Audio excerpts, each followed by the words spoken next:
हमारी कहानी शुरू होती है हमारे हीरो तकुमी से। तकुमी एक बिल्कुल साधारण जापानीज युवक था जिसकी जिंदगी सबसे नॉर्मल तरीके से चल रही थी। अचानक बिना किसी वार्निंग के वो एक पूरी तरह अलग दुनिया में पहुंच गया। वो दुनिया मॉन्स्टर्स से भरी हुई थी। वहां उसके सामने सबसे पहले जो क्रीचर्स आए वो थे सी रैंक रेड वुल्व्स का एक पैक। वुल्व्स एक साथ उस पर झपटे, लेकिन तकुमी घबराया या भागा नहीं। उसने अपना एयरसॉफ्ट गन पकड़ा और कंप्रेस्ड एयर शॉट्स की एक सीरीज दाग दी। अजीब बात यह थी कि उन शॉट्स ने वुल्व्स को आसानी से मिटा दिया, जैसे वो कुछ भी नहीं थे। भले ही उसकी नई दुनिया में पहुंचे सिर्फ कुछ घंटे ही हुए थे, वो इस दुनिया में अननेचुरली तेजी से अडेप्ट हो गया, मानो वो इस पल का इंतजार बहुत लंबे समय से कर रहा हो। वुल्व्स को खत्म करने के बाद उसने उनकी कॉर्प्सेस इकट्ठा की और अपनी इन्वेंट्री में रख ली। और उसी पल सच सामने आया। तकुमी इस दुनिया में अपनी मर्जी से नहीं पहुंचा था। असल में रूलर सिल ने गलती से उसकी डेथ कर दी थी। हाँ, ये लिटरली एक अनइंटेंशनल एरर था। सिल उसके सामने प्रकट हुआ और अपनी इनकॉम्पिटेंस के लिए माफी मांगी। जब ताकुमी अभी भी ये समझ नहीं पा रहा था कि वो कहाँ है या उसके आसपास क्या हो रहा है, तो सिल ने खुद को इंट्रोड्यूस किया और बताया कि वो कहाँ है। सिल ने कहा कि वो एक लेजेंडरी सेक्टर में है और खुद सिल इस जगह का रूलर है। तकुमी के मन में गहराई से ये ख्याल आया कि ये सब कोई नई तरह की डिसेप्शन है, लेकिन सिल तुरंत उसके थॉट्स का जवाब दे दिया और बोला कि कोई डिसेप्शन या फ्रॉड नहीं है। तकुमी का आश्चर्य और बढ़ गया जब सिल ने फिर माफी मांगी और बताया कि वो उसके थॉट्स पढ़ सकता है। फिर सिल ने उसे रीअश्योर करने की कोशिश की और एक्सप्लेन किया कि वो इंटेंशनली ऐसा नहीं कर रहा था। वो शब्द बस एक्सीडेंट से निकल गए थे। हाँ, एक्सीडेंट से ही। सिल ने कहा कि वो उसे बिना किसी टाइटल्स के सिर्फ नाम से बुला सकता है। तो ताकुमी ने उससे रिक्वेस्ट किया कि जो हुआ है उसे ऐसे समझा दे जिसे वो आसानी से समझ सके। और तब सिल ने प्लेनली और डायरेक्टली कहा, तकुमी की डेथ गलती से हो गई थी। ये शब्द उसके ऊपर थंडरबोल्ट की तरह गिरे। फिर हम प्रेजेंट में वापस आते हैं और सुनते हैं कि तकुमी बता रहा है सिल डायमेंशंस के बीच एक रिफ्ट को रिपेयर करने की कोशिश कर रहा था, लेकिन उसने जरूरत से ज्यादा पावर यूज कर दी और आखिर में रिफ्ट को हिट करने की बजाय खुद तकुमी को ही दूसरी दुनिया में भेज दिया। उसकी जिंदगी 28 साल की उम्र में खत्म हो गई थी, जबकि नया बॉडी जो अब वो इनहैबिट कर रहा था वो स्पेशली सिल ने उसके लिए क्रिएट किया था। सिल ने उसे अपनी रूल वाली दुनिया में रीइनकार्नेट कर दिया था। ये सब भी नहीं था, सिल ने उसे इस दुनिया के बारे में नॉलेज भी दे दी थी और कई एबिलिटीज जो उसे सर्वाइव करने में मदद करेंगी। जब ताकुमी ने अपना स्टेटस विंडो खोला तो देखा कि वो पहले ही लेवल 3 हो चुका है और स्टैट्स भी बहुत रिस्पेक्टेबल हैं। ये इसलिए क्योंकि उसने 3 रेड वुल्व्स को किल कर दिया था। जब वो फॉरेस्ट में चल रहा था और सोच में खोया हुआ था तो उसे 2 छोटे चिल्ड्रन मिले। वो बहुत अडोरेबल लग रहे थे, लेकिन उनके चेहरे पर एग्जॉस्शन साफ दिख रही थी। तकुमी उनके पास गया और उनके फैमिली के बारे में पूछा, लेकिन उन्होंने कोई जवाब नहीं दिया। उनकी स्टमक्स जोर से ग्राउलिंग कर रही थीं, हंगर से। तकुमी को याद आया कि सिल ने उसके इन्वेंट्री में कुछ फूड रखा था, तो उसने कुछ फ्रूट निकालकर उन्हें ऑफर्ड किया, फिर खुद भी एक खाकर उन्हें रीअश्योर किया।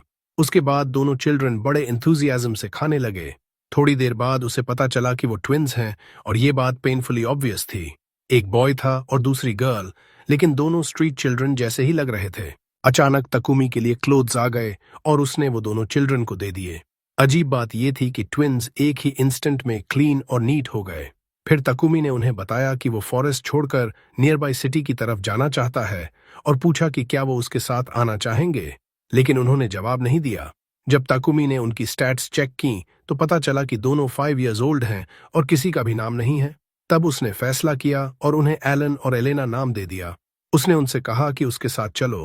किसी नॉर्मल सिचुएशन में ये एक्सट्रीमली सस्पिशियस लगता, लेकिन चूंकि ये एक एनिमे है अबाउट अडॉप्शन, तो सब परफेक्टली नेचुरली प्रोसीड हो रहा है, भले ही नेचुरल ना हो।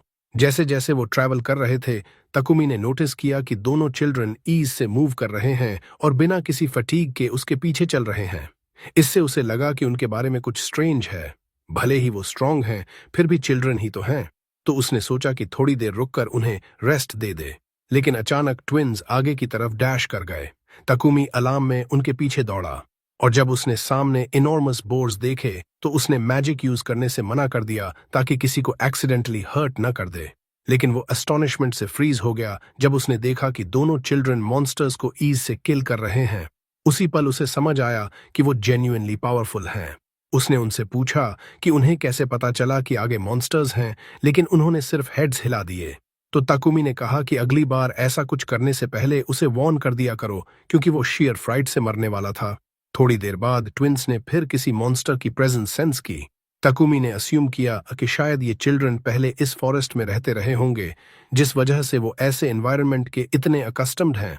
इस बार चिल्ड्रन ने पहले तकुमी को वॉर्न किया, फिर मॉन्स्टर पर लीप किया और उसे एक इंस्टेंट में किल कर दिया। तकुमी ने उन्हें थैंक किया क्योंकि इस बार उन्होंने पहले बताया था और वे एक्सट्रीमली हैप्पी हो गए। जबकि तकुमी खुद थोड़ा एम्बैरेस्ड फील कर रहा था जब उसने देखा कि वो कितने अडोरेबल हैं। ये सिलसिला पूरे दिन चलता रहा। हर मॉन्स्टर जो उनके पास में आया उसे उन्होंने किल किया। जब डार्कनेस फॉल होने लगी तो तकुमी ने डिनर प्रिपेयर करने का फैसला किया और ट्विंस से हेल्प मांगी। एक ही मोमेंट में उन्होंने huge amount of firewood gather कर ली, जबकि तकुमी ने कुछ स्क्यूअर्स प्रिपेयर किए। जैसे ही वो खा रहे थे, तकुमी को याद आया कि शुरू में चिल्ड्रन कितने विड्रॉन थे, जबकि अब वो लाफिंग और फ्रीली स्पीकिंग कर रहे हैं। इससे वो मन ही मन सोचने लगा कि क्या वो पहले से ही उससे अटैच्ड हो चुके हैं। रात में उसने प्रोटेक्टिव बैरियर सेट किया और फिर सब सो गए। अगले दिन जब वे सिटी पहुंचे तो गार्ड्स हैरान रह गए जब उन्हें पता चला कि तीनों गौ फॉरेस्ट से आए हैं, जो ए रैंक फॉरेस्ट है और एक्सट्रीमली डेंजरस है। एक मैन के साथ दो चिल्ड्रन का उस डेंजरस फॉरेस्ट से निकलना नेचुरली ही सस्पिशन अराउज कर रहा था। तो ताकुमी ने गार्ड्स को एक्सप्लेन किया कि वो कंट्री साइड से मेडिसिनल हर्ब्स ढूंढने आया है, फॉरेस्ट में डीप नहीं गया था और चिल्ड्रन खुद को डिफेंड करना जानते हैं। एक रेड हेयर्ड गार्ड ने पूछा कि क्या उसे हर्ब्स मिली हैं। तकुमी ने उन्हें निकालकर दिखाया और गार्ड ने कंफर्म किया कि वो सच में मेडिसिनल हर्ब्स हैं। खुश होकर गार्ड ने तकुमी से आइडेंटिफिकेशन कार्ड मांगा। तकुमी ने हेजिटेट करते हुए कहा कि वो रूरल एरिया से आया है और उसके पास कोई आइडेंटिफिकेशन नहीं है। उसके बाद गार्ड उसे इंस्पेक्शन के लिए ले गया, कई पेपर्स फिल करवाए और फिर एक क्रिस्टल पर हैंड रखने को कहा ताकि कंफर्म हो सके कि उसका कोई क्रिमिनल रिकॉर्ड नहीं है। भले ही तकुमी ने कुछ गलत नहीं किया था, फिर भी वो थोड़ा टेंस फील कर रहा था, खासकर ट्विंस की सिचुएशन को अभी भी फुली समझ न पाने की वजह से। फॉर्चुनेटली कोई प्रॉब्लम नहीं आया। गार्ड ने उन्हें टेम्पररी कार्ड्स दे दिए और कहा कि अगर वो लॉन्गर पीरियड तक रहना चाहता है तो ऑफिशियल कार्ड ले लेना बेहतर होगा। फिर उसने चिल्ड्रन को स्माइल किया, लेकिन वे उस स्माइल से फ्राइटेंड हो गए। थोड़ी देर बाद जब वे सिटी के अंदर वॉक कर रहे थे तो ट्विंस ऑब्वियस फियर के साथ चारों तरफ देख रहे थे। कुछ समय बाद वे चर्च में एंटर्ड। ताकुमी ने चिल्ड्रन से कहा कि वो थोड़ी देर वेट करें, फिर ऑल्टर की तरफ गया ताकि सिल से कांटेक्ट कर सके। सिल ने पूछा कि नई दुनिया में सब कैसे चल रहा है, तो ताकुमी ने उसे ट्विंस के बारे में बताया कि फॉरेस्ट में उन्हें कैसे मिले और वो उन्हें अकेला छोड़ नहीं सका, इसलिए उन्हें साथ ले आया। लेकिन खुद अकेले उनकी केयरिंग नहीं कर सकता, इसलिए ऑर्फनेज में भेजने का इरादा था। जैसे ही ताकुमी ने ये कहा, सिल के चेहरे पर टेंशन साफ दिखने लगी और उसने तुरंत कहा कि ऐसे बात मत करो। ताकुमी कामली रिप्लाइड किया कि शुरू से ही उसे लगा था कि सिल सब कुछ से कनेक्टेड है, क्योंकि उसने उसे सेफ या पीसफुल जगह भेजने की बजाय extremely dangerous A rank forest में भेज दिया और उसी फॉरेस्ट में उसे ट्विंस मिले थे। इससे भी स्ट्रेंजर ये कि वहां के मॉन्स्टर्स उन्हें डिफीट नहीं कर पाए थे। सिल ने फिर माफी मांगी, लेकिन ताकुमी ने क्लियर और डायरेक्ट एक्सप्लेनेशन मांगी। अनफॉर्चुनेटली सिल ने कहा कि वो इससे ज्यादा कुछ नहीं बता सकता। यहां हमें पता चलता है कि इस दुनिया में सिर्फ एक रूलर नहीं है, जैसे ruler of wind, ruler of fire, ruler of water, ruler of earth. Takumi ने पीसेस कनेक्ट किए और कहा कि अगर रूलर ऑफ विंड फ्रैंकली नहीं बोल सकता तो ट्विंस किसी दूसरे रूलर से रिलेटेड होंगे। सिल स्माइल किया और एडमिटेड किया कि ताकुमी इंडीड इंटेलिजेंट है। फिर सिल ने बताया कि ट्विंस ऑर्डिनरी चिल्ड्रन नहीं हैं और उन्हें फॉरेस्ट में छोड़ना एक्सट्रीमली डेंजरस था, लेकिन फिर भी वो इससे ज्यादा नहीं कह सकता। ताकुमी ने आगे क्वेश्चन से प्रेशर नहीं डाला, लेकिन एक इंपॉर्टेंट चीज पूछी, क्या वो ट्विंस के साथ कंटिन्यू डील कर सकता है और उनकी लुक आफ्टर कर सकता है। सिल ने आंसर्ड किया कि ऐसा करना उसके लिए ट्रेमेंडस सर्विस होगा, जैसे फेट खुद उसे चांस दे रहा हो कि एक्सीडेंट से ताकुमी की डेथ करने की मिस्टेक को करेक्ट कर सके। कॉन्वर्सेशन खत्म करने से पहले ताकुमी ने एडमिट किया कि सच में वो कभी ट्विंस को ऑर्फनेज में छोड़ने वाला ही नहीं था। सिल से बात खत्म करने के बाद वो चिल्ड्रन के पास वापस आया और बोला कि अब आयन में चलकर प्रॉपर रेस्ट कर लेना चाहिए, जबकि सिल इमेंसली हैप्पी था क्योंकि उसे कोई काइंड हार्टेड और सिंसियर तरीके से रिस्पॉन्सिबिलिटी शोल्डर करने वाला मिल गया था। जब वे ईएन पहुंचे तो ताकुमी ने दोनों चिल्ड्रन से बेड ट्राई करने को कहा। वे बेड के आइडिया से ही अटली फैसिनेटेड हो गए, मानो पहली बार रियल बेड देख रहे हों। और सिर्फ कुछ मोमेंट्स बाद शेयर एग्जॉस्शन से वे ऑलमोस्ट इमीडिएटली सो गए। तकुमी को भी लंबे दिन के इवेंट्स के बाद ड्राउजीनेस आ गई। अगले दिन जब वे वोक अप तो तकुमी ने देखा कि ट्विंस क्वाइटली बैठकर उसे देख रहे हैं। उसने उन्हें गुड मॉर्निंग कहा और जब उन्होंने जवाब दिया तो वो जेन्युइनली सरप्राइज्ड हो गया, क्योंकि ये पहली बार था जब उसने उनकी वॉइसेस सुनी थीं। पहले वो उनकी साइलेंस की वजह से वरीड रहता था, लेकिन अब बोलना शुरू कर देना उसके लिए मेजर स्टेप और रिलीफ की बात थी। बिना रियलाइज किए उसने उन्हें जेंटल एम्ब्रेस में खींच लिया। थोड़ी देर बाद उन्होंने डिसाइड किया कि अब एडवेंचरर्स गिल्ड की तरफ चलें। गिल्ड पहुंचकर उन्हें रिसेप्शनिस्ट लूना मिली। तकुमी ने बताया कि वो एडवेंचरर के तौर पर रजिस्टर होना चाहता है और दोनों चिल्ड्रन को भी उसके साथ रजिस्टर करवाना चाहता है। लूना थोड़ा सरप्राइज्ड हुई और बताया कि रजिस्ट्रेशन के लिए मिनिमम एज नहीं है, लेकिन चिल्ड्रन को बैटलफील्ड पर ले जाना एक्सट्रीमली डेंजरस है। फिर भी तकुमी ने अपनी रिक्वेस्ट पर इंसिस्ट किया, तो लूना ने इंथ्यूजियाज्म से रजिस्ट्रेशन फॉर्म दे दिया। प्रोसीजर्स खत्म करने के बाद वे जगह देखने लगे। ट्विंस क्राउड और अनफेमिलियर फेसेस के बीच थोड़े टेंस थे, लेकिन तकुमी ने उन्हें रीअश्योर किया कि कुछ वरी करने की बात नहीं है। थोड़ी देर बाद लूना उनके पास कार्ड्स लेकर आई और एक्सप्लेन किया कि ये कार्ड्स आइडेंटिफिकेशन के तौर पर भी काम करते हैं। तकुमी ने अपना कार्ड देखा और नोटिस किया कि वो लेवल 11 तक पहुंच गया है। कार्ड में ये भी लिखा था कि वो ह्यूमन है, जिससे उसके मन में थोड़ी क्यूरियोसिटी जागी। तब लूना ने गिल्ड सिस्टम एक्सप्लेन करना शुरू किया। उसने बताया कि रैंक्स एफ से शुरू होते हैं बिगिनर्स के लिए और एस तक जाते हैं, जो हीरोज का रैंक माना जाता है। एसएसएस नाम का एक हायर रैंक भी है, लेकिन वो एक्सट्रीमली स्पेशल रैंक है और गिल्ड के पूरे हिस्ट्री में कभी किसी ने रीच नहीं किया। उसने ये भी एक्सप्लेन किया कि क्वेस्ट्स को इंडिविजुअली या ग्रुप्स में कंप्लीट किया जा सकता है और पार्टी का रैंक उसके मेंबर्स के एवरेज रैंक से डिसाइड होता है। अगर वो वर्क लेना चाहे तो रिसेप्शन से क्वेस्ट चुनकर रिक्वायर्ड प्रोसीजर्स कंप्लीट करने होंगे। थैंक करने के बाद तकुमी ने उनसे रिक्वेस्ट किया कि उन्हें एक पार्टी के तौर पर रजिस्टर कर दो। लूना ने पार्टी का नाम पूछा तो तकुमी ने एक मोमेंट सोचा, और क्योंकि उनकी लाइव्स रूलर्स से किसी न किसी वे में कनेक्टेड हो गई थीं, तो उसे लगा कि नाम एग्स फिटिंग होगा। उसने नाम बताया और लूना ने ऑफिशियली पार्टी रजिस्टर कर दी। उसके बाद वे नोटिस बोर्ड की तरफ गए और अपना पहला क्वेस्ट चुनने लगे। वे मेडिसिनल हर्ब्स गैदर करने वाले मिशन पर सेटल हुए। लूना ने बताया कि क्वेस्ट कंप्लीट करने के लिए 3 दिन का समय है और इस तरह उस पार्टी का पहला रियल मिशन शुरू हो गया। जैसे ही वे रोड पर चल रहे थे, उन्हें एक स्लाइम मिला और ट्विंस तुरंत इनोसेंटली उसके साथ खेलने लगे, मानो वो कोई टॉय हो, मॉन्स्टर नहीं। थोड़ी देर बाद ताकुमी को एक मेडिसिनल हर्ब मिली, तो उसने ट्विंस को उसकी अपीयरेंस डिटेल में एक्सप्लेन की ताकि वे पहचान सकें, और ये भी बताया कि इसे बिना डैमेज किए कैसे गैदर करना है।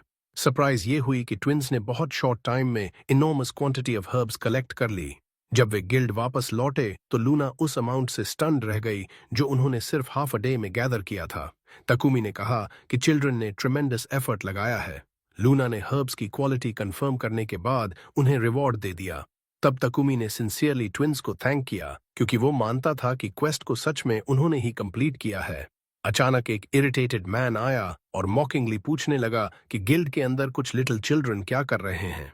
तुरंत ट्विंस तकुमी के पीछे छिप गए, तो तकुमी आगे बढ़ा और बॉल्ड मैन के सामने खड़ा हो गया। बोला कि चिल्ड्रन उसके साथ हैं और अगर कोई प्रॉब्लम है तो प्लेनली कह दो। मैन ने एंग्रीली रिप्लाइड किया कि गिल्ड बच्चों के खेलने की जगह नहीं है, बच्चों के खेल के लिए। हीरो ने शांति से जवाब दिया कि ट्विंस ठीक से व्यवहार कर रहे थे और किसी को परेशान नहीं कर रहे थे, लेकिन उस आदमी ने चिल्लाकर कहा कि उनकी सिर्फ मौजूदगी ही उसे नाराज कर रही है। लकीली लूना ने बीच में आकर स्थिति को शांत करने की कोशिश की, फिर भी वो आदमी और ज्यादा आक्रामक हो गया। पलक झपकते ही ट्विंस ने आगे बढ़कर उसे 2 लगातार किक मार दी। हीरो घबरा गया और उन्हें तुरंत रोकने के लिए चिल्लाया ताकि मामला और न बढ़े। जब स्थिति शांत हो गई तब हीरो ने थोड़ा अजीब तरीके से लूना से पूछा कि क्या उन्हें कोई सजा मिलेगी, लेकिन लूना ने उसे आश्वासन दिया और कहा कि जो हुआ वो सेल्फ डिफेंस था, इसलिए कोई समस्या नहीं है। उसी पल वो रेड हेयर्ड आदमी जो पहले सिटी गेट पर दिखा था वहां आया और पूछा कि क्या हुआ। उसी समय दूसरे एडवेंचरर्स उस बॉल्ड आदमी का शरीर गिल्ड से बाहर खींच रहे थे। लूना ने हीरो के कान में फुसफुसाकर बताया कि ट्विंस रो रहे हैं। हीरो तुरंत उनके पास पहुंचा और पूछा कि क्या वो ठीक हैं। तब रोते हुए उन्होंने उससे विनती की कि उसे उन्हें छोड़कर मत जाना। वो बहुत टचिंग दृश्य था और हीरो को एहसास हुआ कि ट्विंस उससे कितना अटैच हो चुके हैं।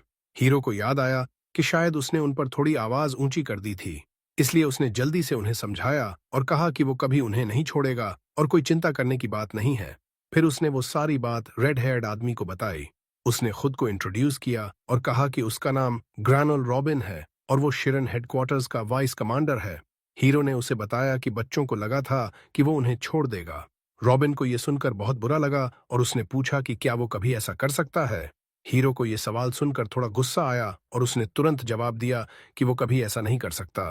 फिर भी वो सच में कंफ्यूज था और समझ नहीं पा रहा था कि ट्विंस को ऐसा क्यों लगा, क्योंकि उनसे मिले ज्यादा समय भी नहीं हुआ था।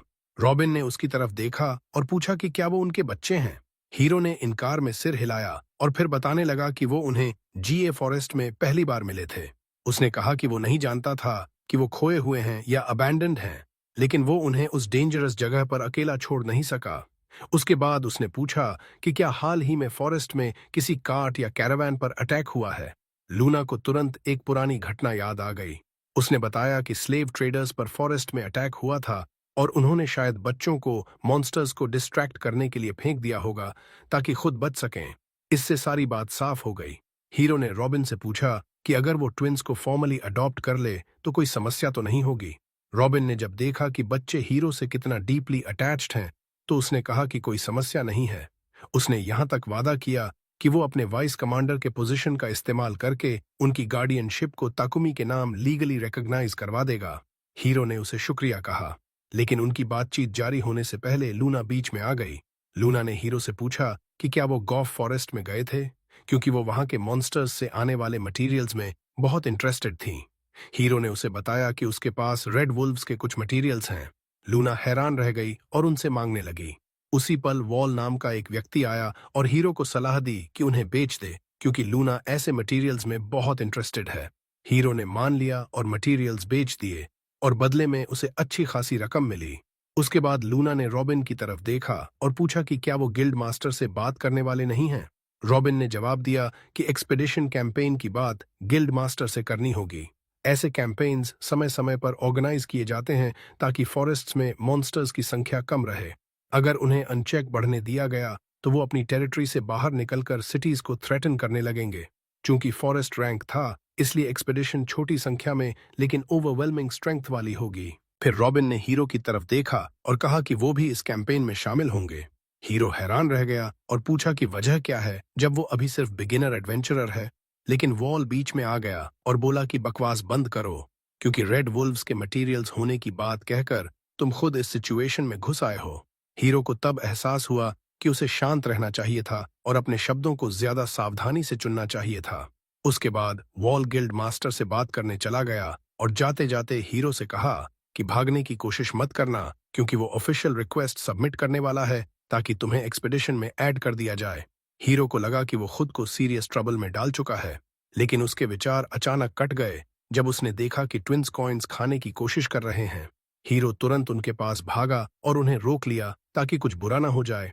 थोड़ी देर बाद वॉल ने गिल्ड मास्टर से मिलकर एडवेंचरर्स को कैंपेन के लिए ऑर्गेनाइज करने को कहा और एडवेंचरर तकुमी को भी उनमें शामिल करने की रिकमेंडेशन दी। कुछ समय बाद हम हीरो को ट्विंस के साथ शहर की सड़कों पर शांति से चलते देखते हैं।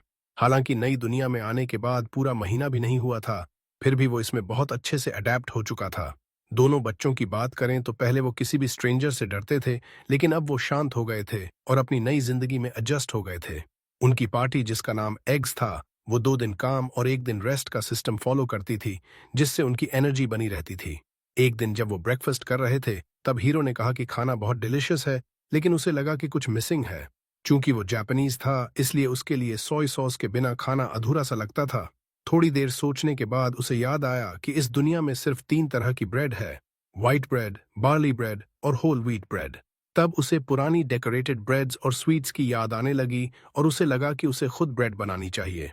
ट्विंस इस आइडिया से बहुत एक्साइटेड हो गए और उन्होंने पास की बेकरी में जाने का फैसला किया। जैसे ही वो अंदर गए, बेकर ने पूछा कि क्या चाहिए। हीरो ने कहा कि वो कुछ खरीदने नहीं आए हैं, बल्कि एक छोटा सा फेवर मांगने आए हैं।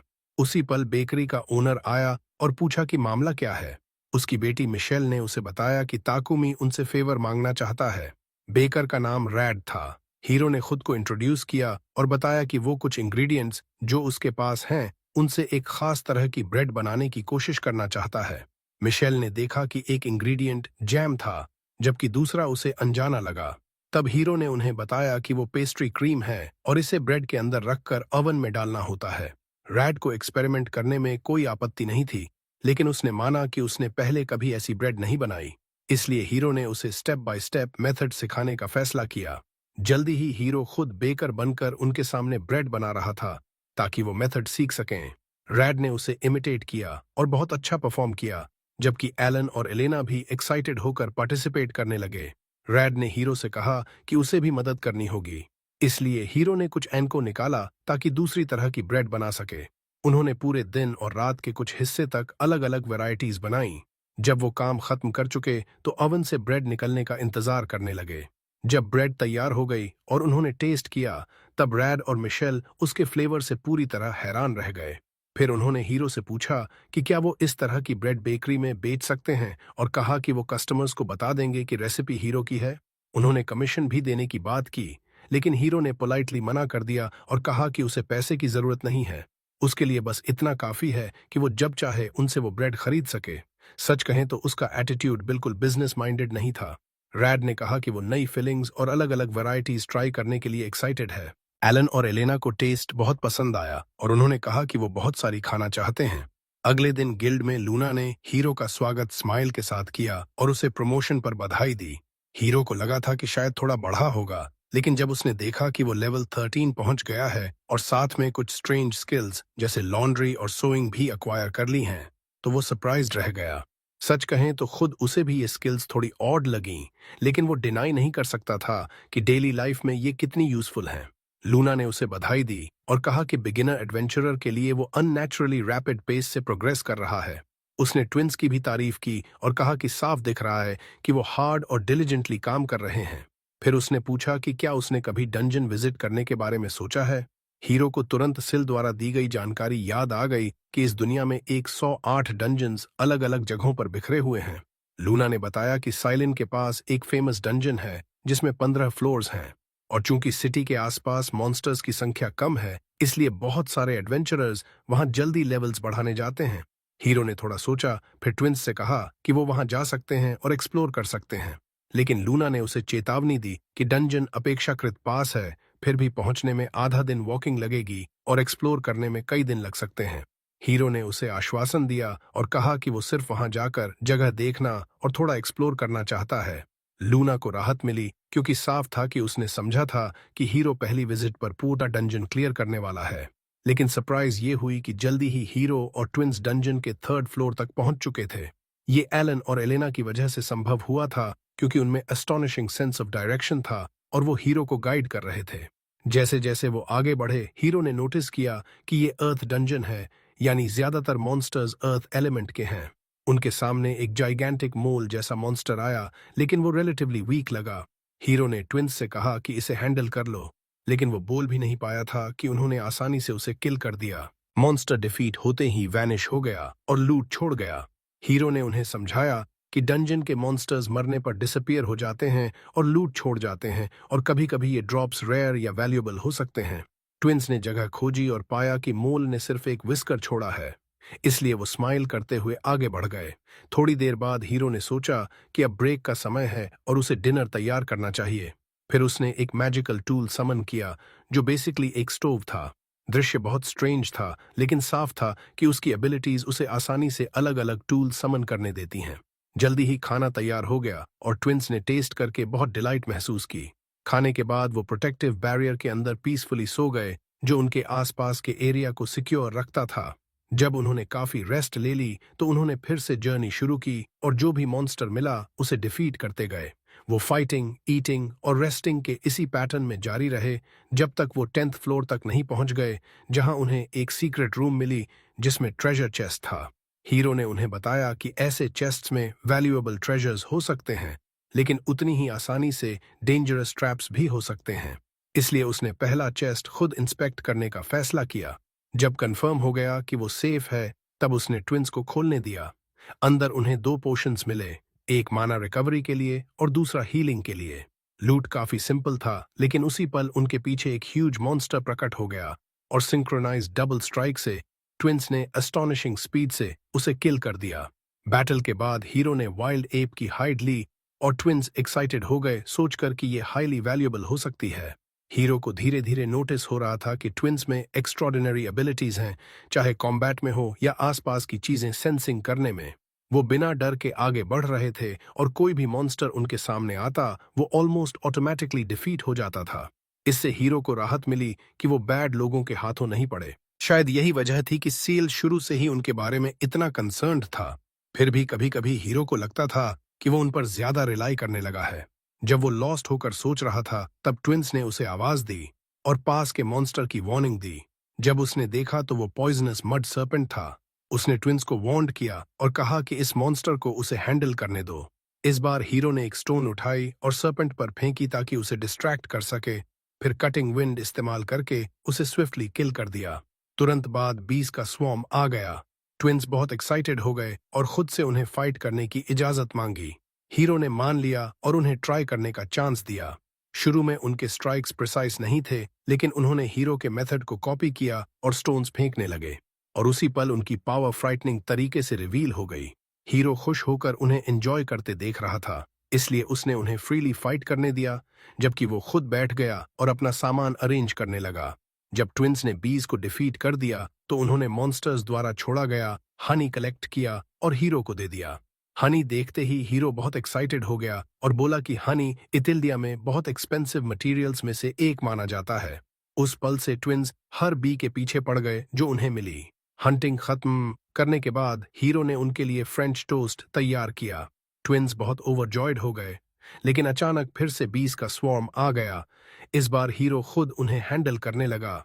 जब उनकी संख्या बढ़ गई तब ट्विंस भी बैटल में शामिल हो गए और मदद करने लगे। आखिरकार उन्होंने इनॉर्मस अमाउंट का हनी कलेक्ट किया। फिर वो डंजन में आगे बढ़ते रहे जब तक आखिरकार 15th फ्लोर तक नहीं पहुंच गए। जिस पल उन्होंने मासिव डोर खुला और अंदर घुसते ही वे खुद को एक विशाल हॉल में पा रहे थे। लेकिन जैसे ही वे अंदर कदम रखते डोर उनके पीछे बंद हो गई और उनके सामने एक विशाल मॉन्स्टर प्रकट हो गया, एक जायंट अर्थवर्म। हीरो तुरंत समझ गया कि इस जगह से तब तक बाहर नहीं निकल पाएंगे जब तक इस मॉन्स्टर को डिफीट नहीं कर देते। इसलिए उसने ट्विंस को कहीं सेफ रहने को कहा, जबकि वह खुद बैटल संभाल लेगा। वर्म ने उसके विंड अटैक से बचने की कोशिश की और मड के गोले फेंककर हमला करने लगा, लेकिन हीरो ने उन अटैक्स को आसानी से तोड़ दिया। फिर सीधा विंड एरो चला दिया और बैटल को जल्दी खत्म कर दिया। लड़ाई खत्म होने के बाद वह थोड़ा हैरान खड़ा रहा और खुद से पूछने लगा, क्या मॉन्स्टर सच में इतना वीक था या ब्लेसिंग्स की वजह से खुद हीरो मजबूत हो गया है? जब वह लूट इकट्ठा करने लगा तो मॉन्स्टर ने बहुत सारे आइटम्स छोड़ दिए थे। उसी पल ट्विंस उसके पैरों से चिपक गए और धीरे से पूछा, फिनिश्ड? हीरो मुस्कुराया और बोला, यस, खुश हूं कि तुम सेफ हो। तभी अचानक उन्होंने उसे अपनी तरफ खींचा और उसके सिर पर थपथपाने लगे जैसे धन्यवाद दे रहे हों। हीरो का चेहरा लाल हो गया और हैरानी से पूछा, आर यू प्रेजिंग मी? उन्होंने हाँ कहा और उसके दिल में गहरी गर्माहट और कृतज्ञता भर गई। उसके बाद एक स्पेशल डिवाइस प्रकट हुआ जो उन्हें डंजन के फर्स्ट फ्लोर पर वापस ले गया। उसके साथ एक एक्स्ट्रा ट्रेजर चेस्ट भी था। जब उसने उसे खोला तो अंदर फायर बॉम्ब्स थे, बॉम्ब्स जो मैजिक से चार्ज होने पर एक्सप्लोड हो जाते थे और फेंकने वाले को उनसे काफी दूर होना पड़ता था। हीरो को लगा कि ये ग्रेनेड्स जैसे हैं और जब उसने देखा कि ट्विंस उनसे खेलने की कोशिश कर रहे हैं तो वह बहुत अलार्म्ड हो गया। इसलिए उसने जल्दी से उन्हें छीन लिया और समझाया कि ये बेहद डेंजरस हैं। जैसे ही उन्होंने ट्रांसफर ओआरबी को छुआ वे तुरंत डंजन के बाहर पहुंच गए। हीरो ने उन्हें बताया कि अब सिटी वापस चलने का समय है। रास्ते में ट्विंस ने अचानक दूर खड़े एक डॉग की तरफ इशारा किया, लेकिन वो डॉग बिल्कुल ऑर्डिनरी नहीं था, वो एक फेनरियर था। हीरो ने बीस्ट को एग्जामिन किया और हैरान रह गया जब पता चला कि वो लेवल 25S रैंक फेनरियर है। और उससे भी अजीब बात यह थी कि उसके और हीरो के बीच कॉन्ट्रैक्ट था। हीरो बहुत हैरान हुआ कि ऐसा कॉन्ट्रैक्ट कब बना होगा और तुरंत उसे याद आया कि सिल ने ही ये काम किया होगा बिना उसे बताए। जैसे ही उसने उसकी तरफ जेस्चर किया जोल सीधा उसके पास दौड़ आया। हीरो ने देखा कि फेनरियर उसे कुछ इंतजार करते हुए देख रहा है, इसलिए उसने प्यार से उसके सिर पर थपथपाया। फिर ट्विंस उसके चारों तरफ दौड़ने लगे और उसे घेर लिया। कहने लगे कि इसे नाम जरूर देना चाहिए। हीरो ने उनसे पूछा कि उनका क्या ख्याल है। फिर जोएल नाम सजेस्ट किया। ट्विंस बहुत एक्साइटेड हो गए और बोले कि उन्हें नाम बहुत पसंद है। बहुत देर बाद आखिरकार वे सिटी पहुंच गए। हीरो ने ट्विंस को बताया कि जोएल को उनके साथ सिटी में नहीं ले जा सकते क्योंकि ऑर्डिनरी लोग मॉन्स्टर देखकर डर जाएंगे।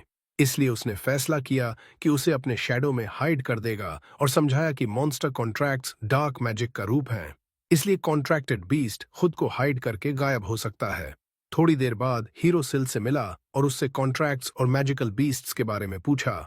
सिल पहले तो समझ गया, लेकिन जब हीरो ने स्पष्ट किया कि वो जोएल की बात कर रहा है तो सिल थोड़ा अनकंफर्टेबल हो गया और विषय बदलने लगा। फिर उसे याद आया कि फेनरियर को रूलर ऑफ वाटर ने भेजा था और खुद सिल उस बीस्ट का स्वागत सबसे पहले करना चाहता था। इसलिए उसने फैसला किया कि हीरो के लिए एक और बीस्ट समन करेगा। हीरो ने उसे रोका और सीधे पूछा, family of the ruler of water से क्या मतलब? सिल ने कहा कि ठीक वही मतलब है। Family of the ruler of water ने जोएल को ग्रैटिट्यूड के तौर पर भेजा है, कुछ और चीजों के साथ। फिर सिल ने सारी आइटम्स हीरो को एक साथ सौंप दी। हीरो ने देखा कि ट्विन्स वाटर एलिमेंट के साथ कंपैटिबल लग रहे हैं, और जब उसने इन्वेंट्री खोला तो सिल द्वारा भेजी गई हर चीज से हैरान रह गया। इसलिए हीरो ने अनमने ढंग से एक्सेप्ट कर लिया क्योंकि उसके पास कोई और चारा नहीं था। उस रात वे थकान से सो गए। अगले दिन जब वे उस जगह पहुंचे जो सिल ने बताया था, तो वहां एक ह्यूज टाइगर और एक जायंट बर्ड उनका इंतजार कर रहे थे। हीरो मुस्कुराया जब उसने इतनी केयरफुल प्रेपरेशन देखी और समझ गया कि सिल ने क्रीचर्स को भेजते समय बिल्कुल केयरलेस नहीं रहा। टाइगर एक सेलेस्टियल टाइगर था, level 25 S rank, air element control कर सकता था और स्काई में आश्चर्यजनक स्पीड से दौड़ सकता था। उसका अपीयरेंस बेहद मजेस्टिक था। जबकि बर्ड एक थंडरहॉक था, level 20 A rank, lightning control करता था और स्विफ्ट और सडन अटैक्स में स्पेशलाइज्ड था। ट्विन्स को नेम्स में बहुत इंटरेस्ट था। थोड़ी सोच के बाद हीरो ने टाइगर का नाम हीट और बर्ड का नाम बोल्ट रखने का फैसला किया। सिल ने मैजिकल कॉलर्स भी भेजे थे जिनकी वजह से जोएल और हीट टाइनी चिबी फॉर्म्स में अपीयर हो सकते थे, ताकि वे उनके साथ बिना अटेंशन खींचे चल सकें। ट्विन्स बहुत एक्साइटेड हो गए और खुद के लिए भी कॉलर्स मांगने लगे, लेकिन हीरो को लगा कि ये सूटेबल नहीं है। चाहे वे कितने अडोरेबल हों, फिर भी वे चिल्ड्रन थे।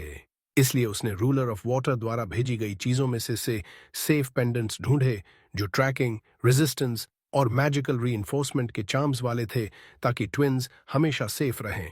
उनके साथ मैजिकल बैग्स भी थे जिनमें वे अपना सारा सामान रख सकते थे। अब वे एडवेंचर को आराम से जारी रखने के लिए रेडी थे।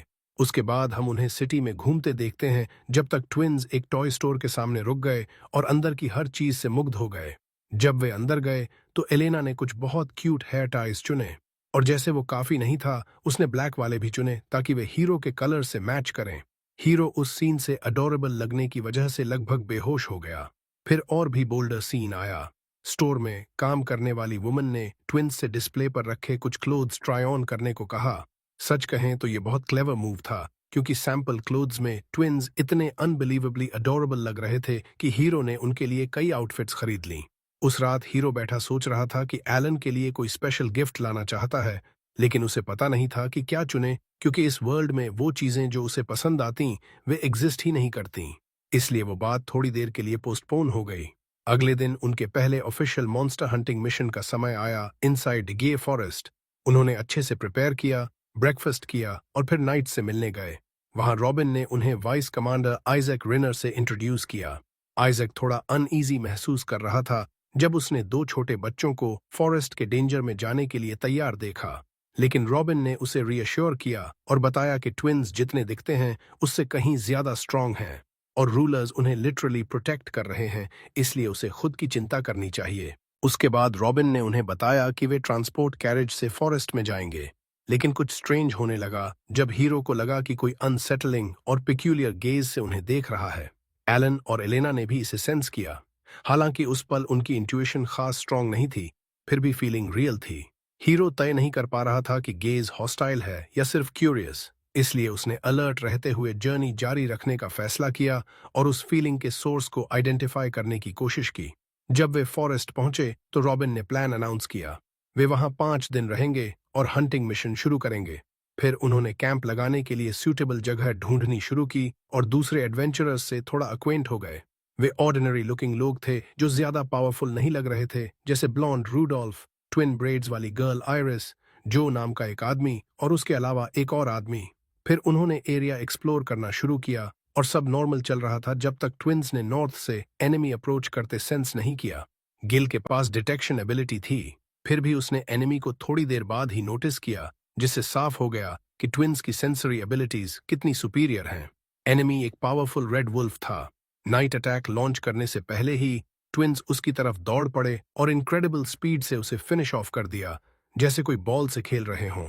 जब हीरो ने ये सीन देखा तो पैनिक हो गया, क्योंकि वह भूल गया था कि आज का प्लान क्वाइटली और बिना अटेंशन खींचे मूव करने का था, लेकिन अब बहुत देर हो चुकी थी। खासकर जब नाइट्स हॉरर से देख रहे थे कि ट्विंस मॉन्स्टर का कॉप्स टॉय की तरह खींच रहे हैं।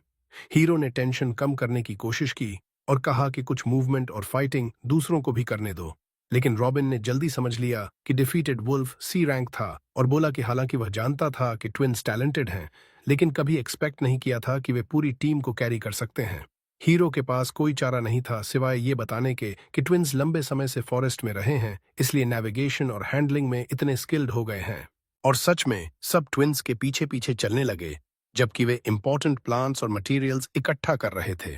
हीरो की सलाह से एलन और एलेना भी मॉन्स्टर्स को किल करने का काम दूसरों पर छोड़ने लगे और उन्होंने टीम को ऑक्स के ग्रुप के खिलाफ बैटल लीड करने दिया। रॉबिन ने उस मौके का फायदा उठाया और कंफर्म किया कि हीरो सिर्फ ई रैंक एडवेंचरर नहीं है, इसलिए उसने रूडोल्फ से कहा कि सिटी लौटते ही हीरो के लिए रैंक इवैल्यूएशन टेस्ट रेकमेंड करे। लेकिन सबसे बड़ा सरप्राइज ये था कि ऑक्स को ग्रुप्स में अटैक नहीं करना चाहिए था और एनिमीज को फॉरेस्ट के इस एरिया में अपीयर ही नहीं करना चाहिए था, जिससे सबको लगा कि कुछ रॉन्ग है।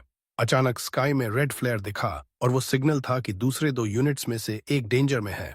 समय बहुत इंपॉर्टेंट था, इसलिए हीरो ने विंड की पावर से जल्दी लोकेशन पर पहुंच गया और वहां नाइट को रेड वुल्व्स के पैक से घिरा हुआ पाया।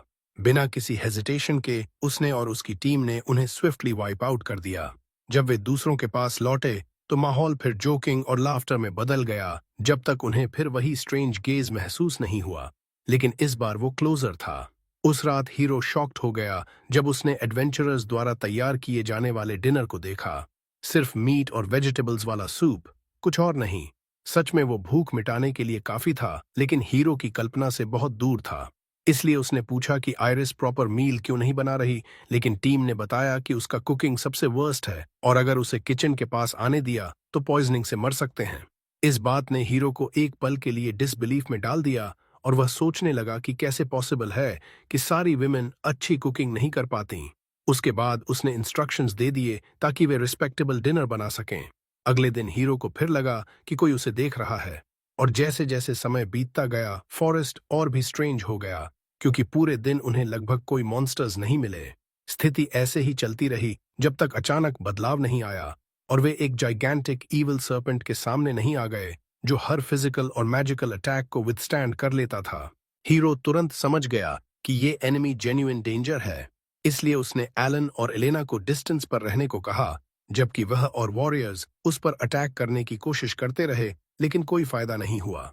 उसी पल हीरो को फिर हॉस्टाइल गेज फील हुआ जो स्पेसिफिकली उस पर फोकस था। उसने उसकी कंसंट्रेशन शैटर कर दी।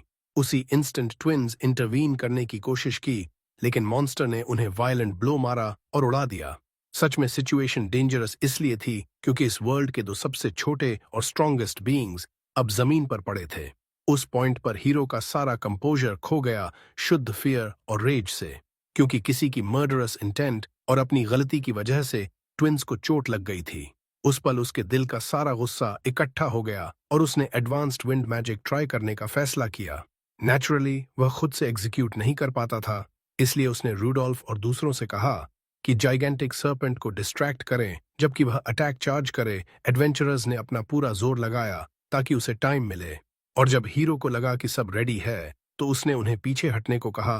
फिर सैकड़ों छोटे विंड बेस्ड अटैक्स का स्टॉर्म अनलीश कर दिया, जिसने न सिर्फ सर्पेंट को किल कर दिया बल्कि फॉरेस्ट के बड़े हिस्से को भी डिस्ट्रॉय कर दिया। रॉबिन ने कहा कि उसने कभी इतनी ओवरवेलमिंग पावर वाली मैजिक नहीं देखी, लेकिन प्रॉब्लम अभी खत्म नहीं हुई थी, क्योंकि हालांकि ट्विंस के वूंड्स इंप्रूव हो गए थे, हीरो आखिरकार उन स्ट्रेंज स्टेयर्स का सोर्स आइडेंटिफाई कर ही चुका था। पूर्ण रिजॉल्व के साथ वह रिस्पॉन्सिबल व्यक्ति की तरफ चार्ज कर गया, एक पर्पल हेयर्ड नाइट नाम सागी। उसने सोर्ड से उसे पिन डाउन किया और जवाब मांगा। रॉबिन को कुछ समझ नहीं आ रहा था और सागी खुद भी नहीं समझ रहा था, लेकिन हीरो ने उससे पूछा कि ब्लड लस्ट भरी आंखों से उसे क्यों देखा। रूडोल्फ ने भी कंफर्म किया क्योंकि उसने भी वही लुक्स नोटिस किए थे। इसलिए वे दबाते रहे जब तक सिगीसी ने आखिरकार एडमिट नहीं कर लिया कि जेलसी उस वजह से थी क्योंकि हीरो ने रॉबिन का रिस्पेक्ट इतनी जल्दी हासिल कर लिया था। उस पॉइंट पर हीरो समझ गया कि सागी अपने कमांडर की एडमायर करता है। लेकिन मामला थोड़ा और कॉम्प्लिकेटेड लग रहा था क्योंकि सिगीसी रेड हेयर्ड मैन से भी इन्फैचुएटेड था और इसीलिए जेलसी वो तरह की थी जो फीलिंग्स मैनिपुलेट करने को ज्यादा ड्राइव करती थी। उसके बाद एम्बैरेसमेंट की सीक्वेंस आई, बहुत सारे जोक्स, रॉबिन की एब्सोल्यूट रिजेक्शन, ब्रोकन हार्ट्स और आखिर में मामला उससे आगे नहीं बढ़ा। उसके बाद उन्होंने प्लेजेंट डिनर किया। फिर हीरो ने अपनी स्टैट्स देखी और नोटिस किया कि वह लेवल 25 पर पहुंच चुका है और उसके पास वाटर मैजिक में 50 पॉइंट्स हैं। ये बात उसे बहुत हैरान कर गई। उसे लगा कि शायद यह सिल की कोई और गिफ्ट है, लेकिन वह बात जल्दी ही पीछे छूट गई जब उन्होंने मिशन खत्म करने का फैसला किया और घायलों का इलाज कराने के लिए शहर लौट आए। अगले दिन टकुमी ने एडवेंचरर्स गिल्ड के गिल्ड मास्टर से मुलाकात की जिनका नाम यान था। उसे रॉबिन और रुडोल्फ से रिपोर्ट मिली थी और दोनों ने जोर देकर कहा था कि टकुमी का रैंक बढ़ा दिया जाए। एक तरफ तो यह अच्छी बात लग रही थी और वे ट्विंस का भी रैंक बढ़ाना चाहते थे, लेकिन समस्या यह थी कि ऐसे प्रमोशन से उन्हें ज्यादा मुश्किल क्वेस्ट मिलने लगेंगी और खतरा भी बढ़ जाएगा। बहुत सोचने के बाद टकुमी ने साफ साफ कहा कि ट्विंस को अभी सिर्फ डी रैंक पर ही बढ़ाया जाए ताकि वे सी रैंक और बी रैंक के बीच की क्वेस्ट्स अपेक्षाकृत सुरक्षित तरीके से कर सकें। उसके बाद लूना ने उनके कार्ड अपडेट किए और उनसे कहा कि पिछले एडवेंचर में जो लूट इकट्ठा हुई थी वो सब सौंप दो। लूना इस बात पर बहुत एक्साइटेड थी। फिर हम देखते हैं कि टक्कुमी अपनी बड़ी फैमिली के साथ घूम रहा है और मजे ले रहा है। ट्विंस बचकानी हरकतें कर रहे थे, जैसे मजेदार चेहरे बना रहे थे और जो को बोलना सिखाने की कोशिश कर रहे थे। सच कहें तो यह सुनने में अजीब लग सकता है, लेकिन चूंकि वे दोनों बच्चे बेहद टैलेंटेड थे, इसलिए यह पूरी तरह नामुमकिन नहीं था कि जो एक दिन सच में बोलना सीख जाए। थोड़ी देर बाद टकुमी ने सोचा कि अगर ट्विंस एडवेंचरर्स बनकर काम करने वाले हैं तो उन्हें पैसे मैनेज करना भी सीखना चाहिए। इसलिए उसने उन्हें सब कुछ समझाया जो जानना जरूरी था। कुछ उदाहरणों के बाद ट्विंस मार्केट जाने के लिए तैयार हो गए और कुछ चीजें खरीदने लगे। सभी व्यापारी उनके इंटेलिजेंस से हैरान रह गए। आखिरकार वे लाइब्रेरी पहुंच गए। टकुमी सीधा मैजिक सेक्शन में गया और वहां उसे एक बेहतरीन किताब मिली जिसकी मदद से वह वाटर एलिमेंट की अपनी एबिलिटी डेवलप करना शुरू कर सकता था। ट्विंस ने पूछा, यह किताब क्या है? और जब वह उन्हें समझाने की कोशिश कर रहा था तब एक बुजुर्ग और क्यूरियस महिला उनकी बातें सुन रही थी। उसने फैसला किया और उन्हें इलस्ट्रेटेड किताबों का एक सेट गिफ्ट कर दिया जो पढ़ना सीखने में बहुत परफेक्ट थीं। सच कहें तो टकुमी बहुत लॉन्ग टर्म सोचने लगा था और दूर की नजर से देखें तो यह एक दिन ट्विंस को स्पेस इंजीनियर्स के लेवल तक ले जा सकता था। अगले दिन उन्होंने गिल्ड की रिक्वेस्ट्स लेना जारी रखा और एक छोटी मिशन चुनी जिसमें खोए हुए बिल्ली को ढूंढना था। टकुमी ने अपने साथ फैमिलियर्स को भी समन कर लिया क्योंकि वे मिशन में मददगार साबित होंगे। कई घंटों की तलाश के बाद ट्विंस ने जिद की कि सर्च जारी रखें और आखिरकार उन्हें बिल्ली मिल गई। वह छोटी, प्यारी और बहुत तेज थी। फिर उन्होंने उसे उसके मालिक के पास लौटा दिया। इससे ट्विंस और भी ज्यादा एक्साइटेड हो गए कि और चीजें ढूंढते रहें। लेकिन लूना ने उन्हें बताया कि अब सिर्फ एक ही क्वेस्ट उपलब्ध है, पास के गांव में गॉब्लिन्स को खत्म करना, क्योंकि छोटे रिवॉर्ड की वजह से कोई भी एडवेंचरर इसे लेने को तैयार नहीं था। टकुमी ने इसे उनकी स्किल्स डेवलप करने का अच्छा मौका समझा, इसलिए तुरंत मान गया और इस तरह वे गांव पहुंच गए। जब गांव के चीफ ने उन्हें पहली बार देखा तो उन्हें शक हुआ कि ये लोग कोई काम के होंगे भी या नहीं। उसकी यह रिएक्शन समझ में आने वाली थी। सोचो, तुम्हारी फार्म पर इमरजेंसी है, हर रोज गॉब्लिन्स की टोलियां आकर सब कुछ तबाह कर रही हैं। तुम आर्मी का इंतजार कर रहे हो और अचानक तुम्हारे सामने आते हैं सिर्फ एक आदमी और दो बच्चे।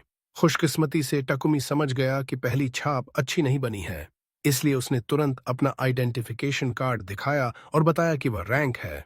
उसके बाद वह आगे बढ़ा और एक बीस्ट को रिलीज कर दिया, या यूं कहें कि उसने ट्विंस को अपने फैमिलियर्स के साथ सारे दुश्मनों पर अटैक करने दिया। ट्विंस ने सच में एक स्लॉटर मचा दिया, पूरा मूवमेंट और खून खराबा, लेकिन उनकी क्यूट अपीयरेंस की वजह से सीन कुछ अजीब सा प्यारा लग रहा था। और भी हैरानी की बात यह थी कि फैमिलियर्स टेलीपैथी से बात कर सकते थे। टकुमी को धुएं की पतली लकीर दिखी और उसे पता चला कि लड़ाई में छोटी आग लग गई है। इसीलिए उसने मौके का फायदा उठाया और वाटर मैजिक किताब से जो सीखा था उसे ट्राई किया। उसने सिंपल चीज से शुरू किया, एक वाटर बॉल। लेकिन एग्जीक्यूशन परफेक्ट नहीं हुई, इसलिए उसे थोड़ी मदद की जरूरत पड़ी, भले ही उसने सीधे माना नहीं। थोड़ी देर बाद एलन और एलेनाना ने प्यार से उसे रीअश्योर किया और धीरे से उसके सिर पर थपथपाया। उसके बाद उन्होंने गांव वालों को अलविदा कहा और गिल्ड लौटकर अपना रिवॉर्ड ले लिया। उस रात ट्विंस ने टकुमी से मछलियों वाली किताब पढ़कर सुनाने को कहा, और उसी पल उसे एहसास हुआ कि हालांकि ट्विंस बहुत पावरफुल हैं, लेकिन वे कभी उन जगहों की सीमा से बाहर नहीं गए थे जिन्हें वे जानते थे। जंगल, शहर और पास की कुछ जगहें बस। अगले दिन उन्होंने दुनिया भर में घूमने की यात्रा शुरू करने का फैसला किया और उनका पहला डेस्टिनेशन दक्षिण में स्थित एक कोस्टल शहर था। फिर उन्होंने उन सभी लोगों से विदाई ली जिनसे हाल के एडवेंचर्स में मुलाकात हुई थी, जैसे रॉबिन, इसाक, बेकर और लूना। लूना बहुत उदास थी और उनसे जल्दी लौट आने को कह रही थी।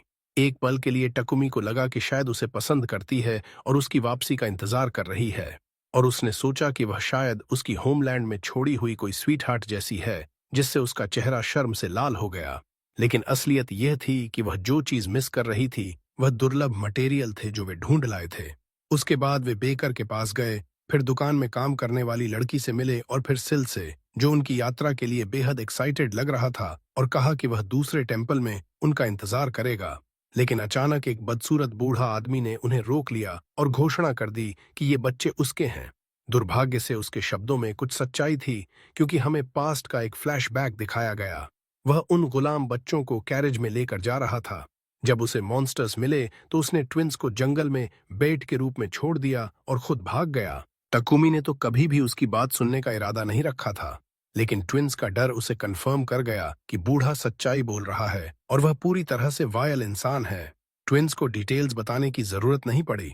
टकुमी समझ गया कि उस आदमी की स्वार्थी वजह से वे जंगल में अकेले छोड़ दिए गए थे, बिना किसी सुरक्षा के। और जाहिर है, उस पॉइंट पर साफ हो गया कि असल में मॉन्स्टर्स को ही ट्विंस से डरना चाहिए था। लेकिन इससे यह बात नहीं बदलती कि उन्होंने एक बहुत ही टेरेबल अनुभव गुजारा था, जिसे कोई भी बच्चा कभी नहीं सहना चाहिए। इसके अलावा वह बूढ़ा आदमी बेहद घिनौना और धोखेबाज था, और यह नजरअंदाज नहीं किया जा सकता कि वह लोगों को गुलाम बना रहा था। समस्या यह थी कि इस दुनिया में गुलामी, जैसा कि ज्यादातर फैंटेसी वर्ल्ड्स में होता है, पूरी तरह नॉर्मल और सोशली एक्सेप्टेड मानी जाती थी, और इसे बाइंडिंग स्पेल्स से साबित किया जाता था, जो मास्टर और सर्वेंट के बीच का एक तरह का कॉन्ट्रैक्ट था। खुशकिस्मती से ट्विंस पर ऐसा कोई निशान नहीं था, इसलिए उस आदमी के पास अपना क्लेम साबित करने का कोई तरीका नहीं था, और टकुमी को उसकी बात सुनने या मानने की कोई मजबूरी नहीं थी। फिर भी बूढ़ा आदमी जिद करता रहा और दोहराता रहा, जिससे टकुमी इतना गुस्सा हो गया कि सोचने लगा कि उसे हमेशा के लिए सुला दे, यूं कहें। जैसे ही उसका गुस्सा बढ़ा, उसने खुद को शांत करने की कोशिश की। ठीक उसी पल रॉबिन और इसाक आ गए और उसके साथ खड़े हो गए, फिर सारी एविडेंस टेबल पर रख दी। टकुमी ही ट्विंस का असली गार्जियन था। ट्विंस पर कोई बाइंडिंग स्पेल मार्क नहीं था, और उस वायल बूढ़े आदमी के इरादे बिल्कुल साफ ईविल थे। इसलिए उसे ले जाकर गिरफ्तार कर लिया गया, अटेम्प्टेड किडनैपिंग के आरोप में, जिसकी सजा शायद उसकी जान तक ले सकती थी। उसके बाद टकुमी ने ट्विंस से कहा कि वह उनके साथ तब तक रहेगा और उनकी रक्षा करेगा जब तक वे चाहें। ट्विंस ने उसे इतनी खुशी से गले लगा लिया, और पहली बार वे सच में खुशी से भर गए, क्योंकि अब उन्हें किसी पर भरोसा करने वाला मिल गया था। एक बार यह समस्या सुलझ जाने के बाद वे आखिरकार अपनी यात्रा शुरू करने को तैयार हो गए। एक यात्रा जो बैटल्स, मॉन्स्टर्स और स्वादिष्ट खाने से भरी थी। कई दिनों बाद वे समुद्र तक पहुंच गए। एलन और एलेना खुशी से फूले नहीं समा रहे थे, जबकि टकुमी अपने मन में इस नए वर्ल्ड में बिताए समय को याद कर रहा था, और एहसास हुआ कि वह यहाँ सिर्फ 2 महीने से है। फिर भी वे 2 महीने उसकी जिंदगी के सबसे खुश महीने थे, क्योंकि हर दिन, चाहे कितना भी सिंपल लगे, जब वह ट्विंस के साथ बिताता तो एक नया एडवेंचर बन जाता था। चीजें और ज्यादा एक्साइटिंग हो जाती हैं जब वे एक युवा मरमेड से मिलते हैं जिसका नाम मोलिना है। वह उसे अचानक पहचान लेती है और पूछती है कि क्या वह वही टकुमी है जिसके बारे में अफवाहें चल रही हैं। वह कंफर्म करता है कि हाँ, वह टकुमी ही है। फिर सोचता है कि वह उसका नाम कैसे जानती है। मोलिना बताती है कि उसने वाटर के रूलर की सर्वेंट्स में से किसी से उसके बारे में सुना है।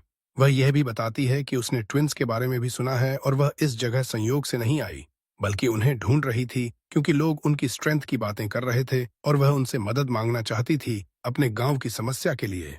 टकुमी कहता है कि वे इतने स्ट्रांग नहीं हैं, हालांकि अंदर से वह खुद इस पर पूरी तरह यकीन नहीं करता। तो मोलिना उसे मनाती है कि कम से कम गांव चलकर तो देख लो और मरमेड्स की दुनिया देख लो। और जब पूरी समस्या समझ में आ जाए तो खुद फैसला करना कि मदद कर सकते हो या नहीं। समस्या ये है कि मरमेड गांव समुद्र के नीचे है और टकुमी को तैरना नहीं आता। इसलिए मोलिना उन्हें स्पेशल ब्रेसलेट्स देती है जो बिना किसी दिक्कत के सांस लेने देते हैं। जैसे ही वे समुद्र में घुसते हैं, ट्विंस शानदार स्किल और मूवमेंट दिखाते हैं, और जब पहले समुद्री मॉन्स्टर्स से मुलाकात होती है तो वे उन्हें आसानी से हरा देते हैं। जब वे मोलिना के गांव पहुंचते हैं तो वह उन्हें बताती है कि समस्या हाल ही में डूबी हुई एक शिप की है जो अब एक गुफा के एंट्रेंस को ब्लॉक कर रही है जहां वे कोरल कल्टीवेट करते हैं। शिप बहुत बड़ी थी और उनके पास न तो टूल्स थे और न ही इतने लोग कि उसे हटा सकें। इसीलिए मोलिना पूछती है कि क्या वे मदद कर सकते हैं। टकुमी शिप को देखता है और सोचता है कि वह किस अजीब स्थिति में फंस गया है, लेकिन सच में यह उसके लिए बहुत आसान है क्योंकि एक टच भर से वह शिप को अपने इन्वेंट्री में स्टोर कर सकता है। यह एबिलिटी देखकर मोलिना हैरानी से कांप उठती है। अगर उसके पैर होते तो जरूर कांप रहे होते। वह बस शुक्रिया कहती है और उन्हें हाई प्रीस्टेस से मिलवाने के लिए आमंत्रित करती है जो गांव की रक्षा करती है।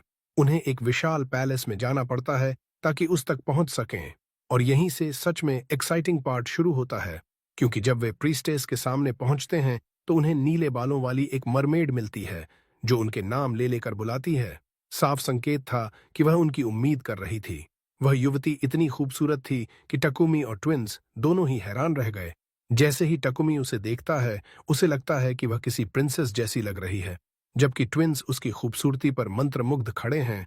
टकुमी मौके का फायदा उठाता है और उनके गर्मजोशी भरे स्वागत के लिए शुक्रिया कहता है, लेकिन वह कहती है कि शुक्रिया तो उसे कहना चाहिए क्योंकि उसने वाटर के रूलर के फॉलोअर्स से उसके बारे में सुना है जो उसे उनका सेवियर बताते हैं। और यहाँ एक साफ सवाल मन में आता है, आखिर वह अटेंडेंट कौन है जिसका जिक्र बार बार हो रहा है। किसी पॉइंट पर शक लगभग प्रीस्टेस की तरफ ही इशारा कर रहे थे। टकुमी भी हैरान है और समझ नहीं पा रहा कि उस शख्स ने उनके बारे में क्या कहा होगा। इसलिए वह पूछता है कि क्या बहुत से लोग उसके अचीवमेंट्स के बारे में जानते हैं, क्योंकि उसे थोड़ी बेचैनी हो रही है कि खबर फैल रही है और ज्यादा लोग उसकी आइडेंटिटी, उसके साथ घूमने वाले लोगों और उनकी स्ट्रेंथ के बारे में जान रहे हैं। प्रीस्टेस उसे रीअश्योर करती है कि ऐसी बातें बहुत कम लोग ही जानते हैं। उसके बाद मोलिना शिप वाली सारी डिटेल्स बताती है और कैसे टकुमी ने उन्हें बचाया, जिसकी वजह से उनकी नजरों में वह ट्रू सेवियर बन गया। बाद में वे गॉल्डो से मिलते हैं जो प्रीस्टेस के साथ मिलकर जगह को गवर्न करता है जैसे मेयर।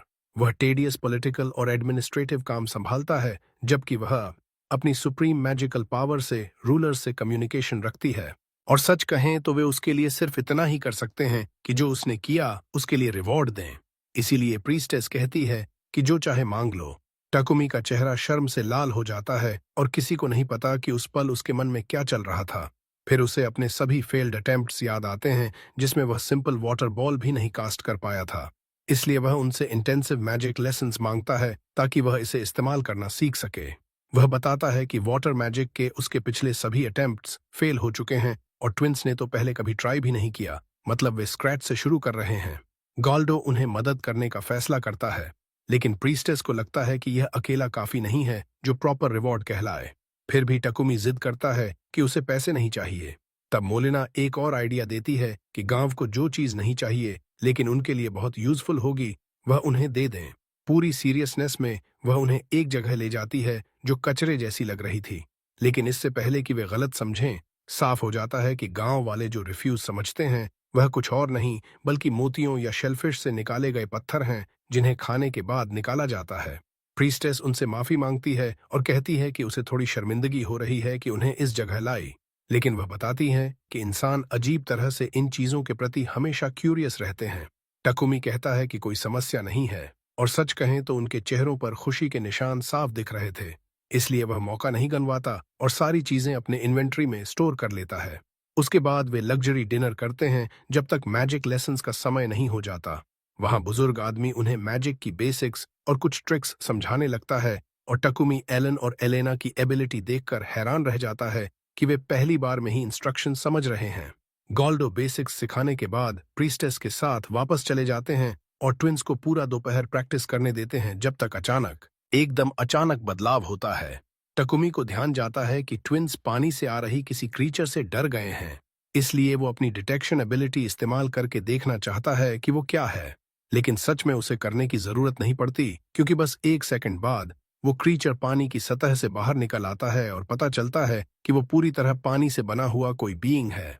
दूसरी तरफ हम देखते हैं कि सिल माया को डांट रहा है, जो वेंडेल के फॉलोअर्स की लीडर है। वेंडेल वाटर का रूलर है। सिल बहुत गुस्सा है क्योंकि माया ही थी जिसने सबसे पहले मरमेड्स के पास जाकर टकुमी और ट्विंस की सारी एडवेंचर्स के बारे में बता दिया था।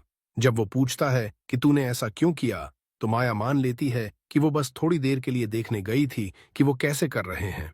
और जब उसे लगा कि मरमेड्स कोई प्रॉब्लम फेस कर रही हैं, तो उसने मदद करने के लिए हिंट दे दिया कि एक ह्यूमन है जो मदद कर सकता है। अगर सवाल ये है कि उसने वाटर के रूलर को सीधे क्यों नहीं बताया, तो यहाँ हमें ये भी पता चलता है कि रूलर्स के पास ह्यूमन वर्ल्ड में इंटरवीन करने की सीमित संख्या होती है। इसीलिए उनका सबसे अच्छा ऑप्शन टकुमी की तरफ मुड़ना था। फिर भी सिल कहता है कि हम उस पर बहुत बड़ा कर्ज चढ़ा रहे हैं और उसे सिर्फ एक और प्रॉब्लम सॉल्व करने के लिए वहां ले जाना उसके बोझ को और बढ़ा रहा है। कितना भी आसान टास्क हो, टकुमी से पहले पूछना जरूरी है। सिल ने इस मिशन को सिर्फ इसलिए अलाउ किया क्योंकि आखिर में लड़के और ट्विंस को भी फायदा हुआ।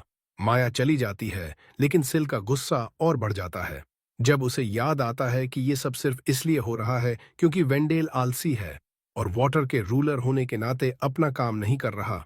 फिर भी उसकी शिकायतें बीच में ही रुक जाती हैं जब उसका असिस्टेंट कुछ अजीब चीज नोटिस करता है। टकुमी के साथ क्या हो रहा है और वो कौन है जो वाटर बीस्ट के क्लॉज से अपनी जान गंवाने वाला लग रहा है? शायद ये थोड़ी एग्जैजरेशन है। हम वापस ट्विंस के पास जाते हैं और देखते हैं कि वो क्रीचर पूरी तरह पानी से नहीं बना है, बल्कि वो एक विशाल ड्रैगन है जो वाटर को कंट्रोल करता है। और इससे भी बुरा ये कि वो कोई ऑर्डिनरी जायंट मॉन्स्टर नहीं है, क्योंकि जब अप्रेजल होता है तो पता चलता है कि ये लेवायथन है और वाटर के रूलर का सर्वेंट है। हालांकि पहली नजर में लगता है कि ये उन पर अटैक करने वाला है, लेकिन ये बस रुक जाता है और उन्हें घूरने लगता है, जैसे उनकी एग्जिस्टेंस को एनालाइज कर रहा हो। अचानक ड्रैगन बोलता है और पूछता है, Why are the children of the ruler of water with the servant of the ruler of wind? ये शब्द टकुमी के लिए बहुत बड़ा शौक है। इसलिए वो ड्रैगन से ट्विंस के बारे में पूछता है कि ये वाटर के रूलर के चिल्ड्रन हैं। नेचुरली वो बेवकूफ नहीं है और उसी पल उसकी सस्पिशंस कंफर्म हो जाती हैं, क्योंकि लेवायथन मान लेता है कि ये दोनों सच में वाटर के रूलर के चिल्ड्रन हैं। ये भी मानता है कि जब ये पैदा हुए थे तो वो खुद इनकी प्रोटेक्शन की जिम्मेदारी संभाल रहा था और कुछ समय तक करता रहा, लेकिन ड्रैगन होने के नाते वो ह्यूमन लैंड्स में हमेशा रहकर प्रोटेक्ट नहीं कर सकता था। बात की खूबसूरत बात यह है कि फेट ने उन्हें फिर से मिला दिया और इसीलिए ये प्रपोज करता है कि वो टकुमी के साथ टेम्पररी पैक्ट बना लें। इस तरह उनके बीच बॉन्ड तो रहेगा, लेकिन मास्टर और सर्वेंट वाला रिलेशनशिप नहीं होगा, बल्कि ऐसा रिलेशनशिप होगा जिससे टकुमी जब जरूरत पड़े तो इसे बुला सके और ये खुद डिसाइड करेगा कि आएगा या नहीं। टकुमी इससे अग्री कर लेता है और अग्रीमेंट सील करने के लिए वो इसे नाम देता है काइसर। ड्रैगन ट्विंस को भी अपने साथ रहने का मौका देता है, लेकिन ट्विंस टकुमी से चिपक जाते हैं और कहते हैं कि उनके लिए वो फादर जैसा है। काइजर ये देख लेता है, डराने के लिए सॉरी कहता है, फिर उन्हें कुछ स्केल्स देता है जिनसे वो उसका लोकेशन जान सकेंगे और उसके बाद उन्हें मरमेड विलेज तक एस्कॉर्ट कर देता है। वे वहां सिर्फ फाइनल फेयरवेल करने के लिए लौटते हैं। हालांकि प्रीस्टेस और मोलिना कहती हैं कि कुछ और दिन रुक जाओ, लेकिन टकुमी उन्हें समझाता है कि उनके सामने अब भी लंबा जर्नी है। फिर भी दोनों लड़कियां मान लेती हैं और रास्ते के लिए स्वादिष्ट फूड तैयार कर देती हैं। वहां से वे सरफेस की तरफ चढ़ना शुरू करते हैं और अलग अलग तरह के एनिमीज से लड़ते हुए। और नेचुरली ये कहने की जरूरत नहीं कि आलन और एलेना ही लगभग सारा काम संभाल लेते हैं। ये सब नहीं, क्योंकि ट्विंस मॉन्स्टर के कोर्स को भी बड़ी कुशलता से शैटर कर रहे हैं, जैसे रोजमर्रा का एक्सरसाइज कर रहे हों। अचानक, जबकि वे अभी भी अंडर वाटर हैं, उन्हें एक बहुत बड़ी स्टोन स्ट्रक्चर दिखाई देती है। जगह का अपीयरेंस इतना इम्पोजिंग है कि टकुमी तुरंत सोचता है कि ये किसी डंजन या हिडन रूइन का एंट्रेंस होना चाहिए। वो सोचता है कि इसे इग्नोर करके आगे बढ़ जाएं। लेकिन यहाँ के ट्रू डिसीजन मेकर्स के दूसरे प्लान हैं, क्योंकि ट्विंस की क्यूरियोसिटी उनके साइज से कहीं ज्यादा बड़ी है और वे एडवेंचर में घुसकर सब कुछ देखने का फैसला कर लेते हैं, चाहे कितना भी खर्चा हो। धीरे धीरे वे डंजन में दाखिल होते हैं और लकीली उस समय कोई एनिमी नहीं मिलता। उल्टा वे एक जगह पहुंचते हैं जहां लाइट भरी हुई है, फ्रेश एयर है और एक टेलीपोर्टेशन डिवाइस है जो डंजन का स्टार्टिंग पॉइंट निकलता है। अपनी अप्रेजल एबिलिटी से टकुमी को पता चलता है कि ये डंजन नंबर 53 है और इसका नाम सजुनामी है। ये मीडियम लेवल डंजन है जिसमें 13 फ्लोर्स हैं और यहाँ वहाँ कई टेलीपोर्टेशन डिवाइसेस बिखरे हुए हैं ताकि अगर सडन डेंजर आए तो कोई भी एस्केप कर सके। टकुमी खास तौर पर इस जगह में घुसने को उत्सुक नहीं था, लेकिन फिर भी उसने ट्विंस से पूछा कि वे क्या करना चाहते हैं। वो सोच रहा था कि इतनी लंबी स्विम के बाद वे थक गए होंगे, फिर भी नई अंडर वाटर डंजन को एक्सप्लोर करने की उनकी इच्छा जीत जाती है। और उन डिलिशियस फूड को खाने के बाद जो दो लड़कियों ने उनके लिए तैयार करके बॉक्स में पैक कर दिया था, वे पहली फ्लोर से आगे बढ़ना शुरू करते हैं। वहां उन्हें कुछ पॉइजन फ्रॉग्स मिलते हैं, तो ट्विंस वाटर मैजिक प्रैक्टिस करने का मौका ले लेते हैं। सरप्राइज ये थी कि पहली बार वे इतने ओवरवेलमिंगली एक्स्ट्रॉर्डिनरी नहीं लग रहे थे, बल्कि टारगेट को हिट करने में थोड़ी डिफिकल्टी हुई। और जब मैं डिफिकल्टी कह रहा हूं तो मतलब ये कि पहली अटेम्प्ट में नहीं मारा, दूसरी अटेम्प्ट में मारा। फिर भी ये साफ है कि ये दोनों बच्चे इस दुनिया के सबसे ताकतवर बीइंग्स के लिए भी आसान ओपोनेंट नहीं थे। दूसरी फ्लोर पर उन्हें एक सीक्रेट डोर मिली जो ट्रेजर रूम की तरफ ले गई। साथ में सबसे अजीब ट्रेजर्स थे जिनकी कल्पना भी नहीं की जा सकती, जैसे एक चेस्ट श्रिम्प से भरा हुआ और दूसरा ड्राइड फिश से भरा हुआ। और मैं कौन हूं जो ये जज करूं? हालांकि कई लोगों को ये ट्रेजर्स न लगें, लेकिन टकुमी जल्दी ही अपनी शॉपिंग लिस्ट बनाने लगा, सोचते हुए कि बाद में ट्विंस के लिए कितना डिलिशियस फूड बनाएगा। उन्हें एक हिडन पैसेज मिला जो 6th फ्लोर पर ले जाता था, लेकिन क्योंकि शाम हो चुकी थी उन्होंने उसे अगले दिन के लिए छोड़ दिया। टकुमी ने एक ग्रेट फीस्ट तैयार की और ट्विंस खाते खाते पूरी तरह भर गए, फिर पेट भरकर सो गए। अगले दिन वे 6th फ्लोर की तरफ अपनी जर्नी जारी रखते हैं। आगे बढ़ते हुए उन्हें और मॉन्स्टर्स मिलते हैं, और जब टकुमी को ध्यान जाता है कि ट्विंस अपनी मैजिक इस्तेमाल करने में अब कंफर्टेबल हो रहे हैं, तो वो उनकी स्टैट्स देखने का फैसला करता है, सिर्फ ये जानने के लिए कि वे लेवल 25 पहुंच चुके हैं। मतलब अब वो उससे सिर्फ 2 लेवल्स पीछे रह गए हैं। अब तक हम जानते थे कि टकुमी में फियर्स कंपेटिटिव स्पिरिट है, लेकिन उसकी भी सीमा होती है। इसलिए वो फैसला करता है कि अब उसे खुद और स्ट्रॉन्गर बनना होगा, क्योंकि चाहे ट्विंस फेट से कितने भी ब्लेस्ड हों या ना हों, ये आइडिया कि 2 5-year-old बच्चे उससे स्ट्रॉन्गर हैं, उसे बहुत इरिटेटिंग लगता है। उसके बाद वे आगे बढ़ते हैं और 10th फ्लोर तक पहुंचते हैं, जहां उन्हें एक मैसिव डोर मिलती है जो बॉस रूम की तरफ ले जाती लग रही थी। लेकिन जब वे अंदर जाते हैं तो कुछ नहीं मिलता सिवाय लो लेवल छोटी छोटी फिश की बड़ी संख्या के, और वे उन्हें आसानी से डिफीट कर देते हैं। फिर भी ये वेस्ट नहीं गया, क्योंकि उन्हें एक ट्रेजर चेस्ट मिला जिसमें एक ब्रेसलेट था जो उनके पास पहले से मौजूद वाले ब्रेसलेट्स जैसा था, और साफ था कि अगर बाद में वापस आकर अपने किसी फेमिलियर को साथ लाना चाहें तो ये बहुत मदद करेगा। ट्विंस ने कहा कि आगे बढ़ें, लेकिन उन्हें इस फ्लोर के टेलीपोर्टेशन डिवाइस का फायदा उठाना था।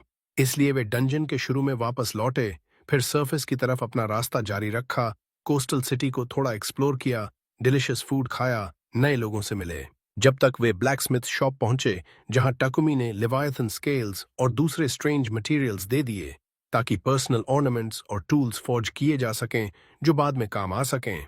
वे शोर पर एक छोटे चर्च से भी गुजरे और टकुमी ने मौका उठाकर सिल से थोड़ी देर बात की। उसने फ्रैंकनेस से कहा कि अब उसे पता चल गया है कि ट्विंस वाटर के रूलर के चिल्ड्रन हैं। वो इस बात से अपसेट नहीं था कि सिल ने उसे छुपाया, लेकिन वो क्यूरियस था कि ट्विंस का फादर कहाँ है और क्यों उसने उन्हें डेंजर अकेले फेस करने के लिए छोड़ दिया। ये सवाल सिल में बहुत टेंशन पैदा कर देता है। उसे शांत होने में एक मोमेंट लगता है, फिर वो कंफर्म करता है कि हाँ, उसे जवाब पता है, लेकिन सारी डिटेल्स नहीं बता सकता क्योंकि वो अभी भी रूलर है और ऐसी बातें करने से वो सीरियस ट्रबल में पड़ सकता है। टकुमी उसके साइलेंस की वजह समझ जाता है, और सिल की रिएक्शन से साथ ही इस बात से कि ट्विंस को अकेला छोड़ दिया गया था, वो निष्कर्ष निकालता है कि वाटर का रूलर बहुत शैलो इंसान लगता है जो उनके साथ जो हुआ उसकी परवाह ही नहीं करता। उसी समय हालांकि एक बात उसे रीअश्योर करती है कि अब उसे ये नहीं लगता कि ये फादर अचानक आएगा और उन्हें उससे छीनने की कोशिश करेगा, क्योंकि वो मूड हल्का करना चाहता था। सिल उसे कंग्रेचुलेट करता है और अनाउंस करता है कि अब वो ऑफिशियली रिटेनर बन गया है। ये रैंक तब दी जाती है जब कोई रूलर किसी को ऑफिशियल ड्यूटी असाइन करता है जिसकी रिस्पॉन्सिबिलिटी वो खुद लेता है।